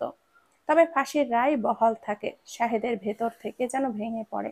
নিজে নিজেই আফসোস করে বলে, আমার অনাগত সন্তান দুনিয়ায় এসেই তার মাকে হারাবে, আর দুটো সন্তানই আমার এমন ভাগ্য হলো কেন মাবুদ? দুজনেই কেন মা হারা হবে? মোনাকে রাখা হয় জেল হাসপাতালে। মোনা যখন জানতে পারে সে মা হতে চলেছে, তখন প্রথমবারের মতো তার বাঁচার আশা জাগে। আফসোস করে সে, যদি 2 দিন আগেও এই খবর জানতাম, তবে হয়তো দোষ স্বীকার না করে বাঁচার একটা রাস্তা খুঁজতাম। শাহেদ কি জানে এই খবর? উনিও তো আদালতে উপস্থিত ছিলেন, অবশ্যই জানার কথা। মানুষটার মনের অবস্থা কি কে জানে? আমার ওপর নিশ্চয়ই তাদের প্রচুর রাগ। আমার জন্য মান সম্মান সব শেষ। কিন্তু ওনাকে দেখতে পাচ্ছি না কেন? গেলেন কোথায়? মোনার 2 চোখ শাহেদকে খুঁজেও পেল না। শাহেদ তখন উচ্চ আদালতে আবেদন করে যাতে করে অন্তঃসত্ত্বা অবস্থায় মোনাকে জামিনে তার হেফাজতে বাসায় রাখা হয়, কিন্তু ম্যাজিস্ট্রেট আবেদন খারিজ করেন। আদালত রায় দেয় মোনার অবস্থানে হবে জেল হাসপাতালেই। সেখানে তার চিকিৎসা ও নিরাপত্তা নিশ্চিত করা হবে, নিজস্ব বাসায় নয়। মোনার অপরাধ শুধু তার নিজের জীবনের নয়, প্রভাব ফেলেছে পুরো পরিবারে, বিশেষ করে আরিবা আর তার পাপার ওপর। আরিবা আগের থেকে একটু স্বাভাবিক হতে শুরু করলেও প্রতিদিন মোনার জন্য অপেক্ষা করে। শাহেদ প্রতিদিন সময় বের করে মোনার সঙ্গে আরিবার দেখা করিয়ে দেয়। মা মেয়ে অনেকক্ষণ গল্প করে। মোনা ওকে আনন্দে রাখার চেষ্টা করে। জুবেদা বেগমের রাগ ছিল মোনার ওপর, কিন্তু মোনার প্রেগনেন্সির খবর শুনে তার ভেতরও মায়া জন্মায়। তিনি ভালো ভালো রান্না খাবার করে একেবারে মোনার জন্য নিয়ে যান জেল হাসপাতালে। শাহেদের কর্মস্থল মোনার কাছেই। এখন সে জেলের কাছেই বেশি সময় কাটায়। মোনার প্রতি রাগ ওঠার বদলে হুট করেই এক অদ্ভুত মায়া জন্মে উঠেছে তার মনে। শাহেদ সেটা প্রতিনিয়ত টের পাচ্ছে। তার খুব ইচ্ছে করে মোনার সাথে একটু একান্ত সময় কাটাতে, পেটে হাত দিয়ে তার অনাগত সন্তানকে অনুভূত করতে, কিন্তু পরিস্থিতি তার সঙ্গে নয়। পরের দিন শাহেদ মোনার সঙ্গে দেখা করতে আসলে মোনা শাহেদকে ভালো করে পরখ করে, ঠিক মতো খাওয়া দাওয়া করেন না নাকি? আপনার চেহারার এমন অবস্থা কেন? সব সময় ফিট থাকবেন আপনি, তাতে করে আপনাকে বেশি সুন্দর লাগে। শাহেদ চুপ করে থাকে। মোনা অপরাধীর গলায় বলে, আমার উপরে খুব রাগ আপনার? এটা স্বাভাবিক, কিন্তু বিশ্বাস করুন আমি মানুষ খারাপ না। আমার পরিস্থিতি আমাকে ওই রকম বানিয়ে নিয়েছে। তোমার শরীর কেমন? এই তো যেমন দেখছেন। চলে যান আপনি, আরিবা অপেক্ষা করবে। শাহেদ মাথা ঝাঁকিয়ে চলে যায়। মোনা পেছন থেকে বলে, আপনি চোখের পানি মোছেন, আমি দেখতে পাচ্ছি। আর আপনি একদিন বলেছিলেন আমার সাথে আপনার মনের সংযোগ কখনোই হবে না। তাহলে আমার জন্য চোখের পানি কেন? নাকি ধরে নেব আমি আপনার মনের ভিতরে উকি দিতে পেরেছি শেষ সময়ে এসে? শাহেদ আর পেছনে ফেরেনি, 1 সেকেন্ড দাঁড়িয়ে চলে যায়। মোনার খুব জোরে কান্না পেল, ফুপিয়ে সে কাঁদতে লাগলো। জেলা হাসপাতালে আপন জন ছাড়া মোনার একাকী রাত দিন কাটতে লাগলো। সেখানে নিজের মা ভাই বোন তার খোঁজ নেয় না। সেখানে অন্য কারোর প্রতি তার আর কোনো চাওয়া পাওয়া নেই। সব কিছুরই শেষেও একটা ছোট্ট বাচ্চা মেয়ের জন্য তার প্রতিদিন মন কাঁদে। সে জানে এই মুহূর্তে তাকে সবচেয়ে বেশি ভালোবাসে হচ্ছে আরিবা আর শাহেদ। মোনা জানে না শাহেদ তাকে ভালোবাসে কিনা, হয়তো বাসে না, কিন্তু না বাসলেও মোনার প্রতি একটা দুর্বলতা নিশ্চয়ই আছে শাহেদের। মোনা সেটা শাহেদের চোখে বহুবার দেখেছে। রাত গভীর হলে মোনা খাট থেকে চুপি চুপি উঠে জানালার পাশে গিয়ে দাঁড়ায়। জানালার গ্রিল ধরে আকাশের দিকে তাকায়।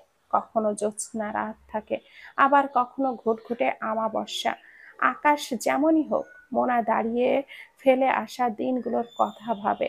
তার মনে পড়ে মা বাবা ভাই বোনের সঙ্গে কাটানো মুহূর্ত। মনে পড়ে পলাশের সঙ্গে প্রেমের দিনগুলো। কতই না মধুর ছিল সেই দিনগুলো। মোনার চোখের কোণে জমে ওঠে অশ্রু। দীর্ঘশ্বাস ফেলে মোনা। পলাশকে সে তো ভালোবেসেছিল, পলাশ প্রতারণা করেছিল, ঠিক আছে, তাই বলে ভালোবাসার মানুষকে সে কিভাবে খুন করলো? এটা কি আদৌ ভালোবাসা ছিল? নিজেকে প্রশ্ন করে মোনা। এই চার দেওয়ালের মধ্যে এখনো মাঝে মধ্যে পলাশকে খুব মনে পড়ে তার। মানুষকে ভোলা তো আর এত সহজ নয়। আর তার সব থেকে বেশি মনে পড়ে রাহুল, তার ছোট্ট ভাইটাকে। সে আসামি শুনে ভাইটাও বোধহয় তাকে ঘৃণা করা শুরু করে দিয়েছে সবার মতো। মোনার এখন মনে হয় রাগ কন্ট্রোল করাই ভালো ছিল। প্রতিশোধের আগুন নিজের মধ্যেই নিভিয়ে ফেলতে পারত সে। নিজের জেদের কারণে কেন খুন করতে গেল? আজ সে খুন না করলে হয়তো একটা সুন্দর জীবন পেতে পারত। তারই বা দোষ কি? সমাজের মানুষের অযথা দোষারোপ, জোর করে বিয়ে দিতে চাওয়া, অপমান সবকিছু মিলিয়ে এই জায়গায় এসে ঠেকেছে সে। মোনা তো বেশি কিছু চায়নি, শুধু নিজের পায়ে দাঁড়িয়ে সম্মানের সঙ্গে বাঁচতে চেয়েছিল। সব শেষে মোনা নিজেই বুঝে উঠতে পারে না সব ভুল কি তার, নাকি তাদের, যারা তাকে এই চার দেওয়ালের মধ্যে থাকতে বাধ্য করেছে। উত্তর মেলে না মোনার। সে ফের গিয়ে শুয়ে পড়ে। প্রেগনেন্সির সময় শেষের দিকে মোনার। এতদিন শাহেদ আরিবা সবাই তার সঙ্গে দেখা করেছে। দিন যত ঘনিয়ে আসে মোনা তত বেশি প্রার্থনা করে তার বাচ্চার গায়ে যেন কোনো অশুভ স্পর্শ না লাগে, সে যেন একটা সুন্দর জীবন পায়। মোনা স্বস্তি পায় এই ভেবে যে যার বাবা একজন আদর্শ মানুষ, সে নিশ্চয়ই সঠিকভাবে মানুষ হবে। তবে একটা ব্যাপারেই মোনার বুক ফেটে যায়, বাচ্চাটা খুব শীঘ্রই তার মাকে হারাবে। এক সন্ধ্যায় মোনার প্রচন্ড লেবার পেইন ওঠে। তড়িঘড়ি করে ডেলিভারির ডাক্তার আসে। শাহেদও উপস্থিত হয়। জুবেদা বেগম খবর শুনে তাড়াতাড়ি করে আসেন। বাইরে অপেক্ষা করেন তিনি, আর দোয়া দরুদ পড়তে থাকেন সব যেন ভালোভাবে হয়। টানা 4-5 ঘন্টা যন্ত্রণায় ছটফট করার পর অবশেষে ফুটফুটে একটি কন্যা শিশুর জন্ম হয়। শাহেদ আর জুবেদা বেগম তখন আনন্দের হাসি হাসে খুশি হয়ে পড়েন। আলহামদুলিল্লাহ। শাহেদ কোলে নেয় তার নবজাতককে। মোনার তখনও সব ঠিক ছিল, কিন্তু কিছুক্ষণের মধ্যেই খিঁচুনি উঠে যায় তার। ডাক্তার নার্স সবাই তৎপর হয়ে ওঠে। মোনার অবস্থা সংকটজনক হলে আইসিইউতে নেওয়ার ব্যবস্থা করা হয়, কিন্তু আইসিইউতেই পৌঁছানোর আগেই সব শেষ। মোনার নিঃশ্বাস থেমে যায়, হৃদস্পন্দন বন্ধ হয়ে যায়। এক ফুটফুটে মেয়েকে জন্ম দিয়ে মোনা চিরদিনের জন্য বিদায় নেয় এই পৃথিবী থেকে। এই খবর শুনে শাহেদ স্তব্ধ হয়ে যায়, ভাষা হারিয়ে ফেলে। তার বিশ্বাস করতে কষ্ট হয় মোনা নেই, সত্যি মোনা নেই। সে কান্না আটকে রাখতে চায়, পারে না, ফুপিয়ে কেঁদে ওঠে, বিড়বিড় করে, নিজের মনে আওড়ায়, মোনা যত বড়ই অপরাধী হোক না কেন সে খারাপ মানুষ ছিল না। সে ছিল আমার জীবন সঙ্গী, আমার সন্তানের মা। আপন মা না হয়েও সে আমার মেয়ের মা হয়ে উঠেছিল। জুবেদা বেগমও ভেঙে পড়েন, তার চোখ দিয়ে নীরবে জল গড়িয়ে পড়ে। জেল হাসপাতালেই হইচই পড়ে যায়, সবার বলা বলি করে, মেয়েটা তো আজ হোক কাল হোক ফাঁসি হতোই, তার চেয়ে অনেক ভালো হলো বাচ্চার জন্ম দিতেই চলে গেল। হাদিসে আছে, সন্তান জন্ম দিতে গিয়ে মারা গেলে সে শহীদ। মেয়েটা শহীদ হয়ে গেল। মেয়েটা হয়তো খুনি ছিল, কিন্তু নিশ্চয়ই কোনো ভালো কাজ করেছে, তাই তো আল্লাহ তাকে কবুল করে নিয়েছেন। শাহেদ বড় অফিসার কাছ থেকে অনুমতি নিয়ে মোনার লাশ বাড়িতে নিয়ে আসে। মোনার মৃতদেহ যখন অ্যাম্বুলেন্সে করে বাড়ি নিয়ে আসা হয়, আরিবা অবাক হয়ে দেখছিল সাদা কাপড়ে মোড়ানো মানুষটাকে। সে তখনও জানতো না এর ভেতরে তার মোনালিসা আছে। উঠোনে নামিয়ে রাখার পর শাহেদ আরিবাকে নিয়ে যায় মোনার কাছে। আরিবা তখন চুপচাপ তাকিয়ে থাকে মোনার মুখের দিকে। এই প্রথম সে তার মোনালিসাকে চুপচাপ নিস্তব্ধ অবস্থায় শুয়ে থাকতে দেখছে। আরিবা ক্লাস 2-তে পড়ে। মানুষ মরে যায় এটা সে জানে, তবুও এই মুহূর্তে সে কিছুই বুঝে উঠতে পারছে না। সে নিচু হয়ে মোনার গালের কাছে মুখ নিয়ে বলল, মোনালিসা ওঠো, শুয়ে আছো কেন তুমি? তারপর শাহেদ কে জিজ্ঞেস করে, পাপা, মোনালিসা উঠছে না কেন? কি হয়েছে মোনালিসার? শাহেদ মেয়েকে নিয়ে সরে আসে। আরিবা তখনও কাঁদে না, মুখ থমথমে। একবার মোনার দিকে তাকায়, একবার শাহেদের দিকে। সে চুপচাপ বসে থাকে বারান্দায়, তাকিয়ে থাকে মোনার লাশের দিকে। শাহেদ একবার মোনার মা ভাই বোনদেরকে খবর দিতে চেয়েছিল, কিন্তু জুবেদা বেগম তাকে বাধা দেন। প্রচন্ড রাগ নিয়ে বলেন, মেয়েটার সঙ্গে এত কিছু ঘটে গেল, একটা বারও খোঁজ নেয়নি তারা। সন্তান যতই অন্যায় করুক না কেন, সন্তান তো সন্তানই হয়। ওরা মা বোন না, ওরা ডাইনি। কোনো দরকার নেই ওদেরকে খবর দেওয়ার। সকাল 10টায় মোনার জানাজায় নিয়ে যাওয়ার আগে জুবেদা বেগম নবজাতক মেয়েকে নিয়ে আসেন। তার ছোট্ট হাত দিয়ে মোনার ঠান্ডা মুখ ছোঁয়ান। আরিবার হাতও মোনার গালে বুলিয়ে দেন। মোনাকে যখন কাঁধে তুলে নেওয়া হয়, তখন আচমকাই আরিবা জোরে কেঁদে ওঠে, ফুপিয়ে বলতে থাকে, মোনালিসাকে নিয়ে কোথায় যাচ্ছ? মোনালিসা কি আর আসবে না? মোনালিসা কি মরে গেছে? এই প্রশ্নের উত্তর কেউ দিতে পারে না। আরিবা কাঁদতে কাঁদতে একসময় চুপ হয়ে যায়। জুবেদা বেগম তখন নবজাতককে কোলে তুলে দেন আরিবার। এই দেখো, তোমার মোনালিসার মেয়ে, তোমার বোন। মোনালিসা আল্লাহর কাছে চলে গেছে। সে চলে গেলেও তোমার জন্য ওকে রেখে গেছে। আজ থেকে তোমরা দুজন একসাথে থাকবে, দাদির বান্ধবী হবে দুজনেই, ঠিক আছে? তুমি হলে তার বড় আপু। তুমি আর কান্না করবে না, তুমি কান্না করলে বোন কষ্ট পাবে। আরিবা নবজাতককে কোলে নেয়, চুমু খায় তার কপালে। দিন কোনোভাবে কেটে গেলেও রাত হলে আবার সেই কান্না আরিবার। আর প্রশ্ন করে, মোনালিসা কই? মোনার মৃত্যুতে শাহেদও ভেঙে পড়েছে, তবুও শক্ত হয়ে দাঁড়ায় দুই মেয়ের জন্য। অনেকে নবজাতককে দত্তক নিতে চায়, কিন্তু শাহেদ, জুবেদা এবং আরিবা কেউই রাজি নয় দত্তক দিতে। তারা নিজেরাই বড় করবে নতুন সদস্যকে। নবজাতকের নাম রাখা হয় আরিশফা। দিন যায়, আরিবা বড় হতে থাকে, বুঝতে শেখে মোনালিসা মারা গেছে আর ফিরবে না। সে নিজেকে শক্ত করে, আরিশফার খেয়াল রাখে বেশি করে। একটা মায়ের ছায়া হয়ে ওঠে ধীরে ধীরে। শাহেদ সিদ্ধান্ত নেয় সে আর বিয়ে করবে না। পৃথিবীতে অনেক মানুষ আছে যারা বিয়ে না করে দিব্যি জীবন কাটিয়ে দিয়েছে। আমিও পারবো। আর আমি আমার দুই মেয়ে আর আমার মাকে নিয়েই কাটিয়ে দিব ছোট্ট এই জীবনটা।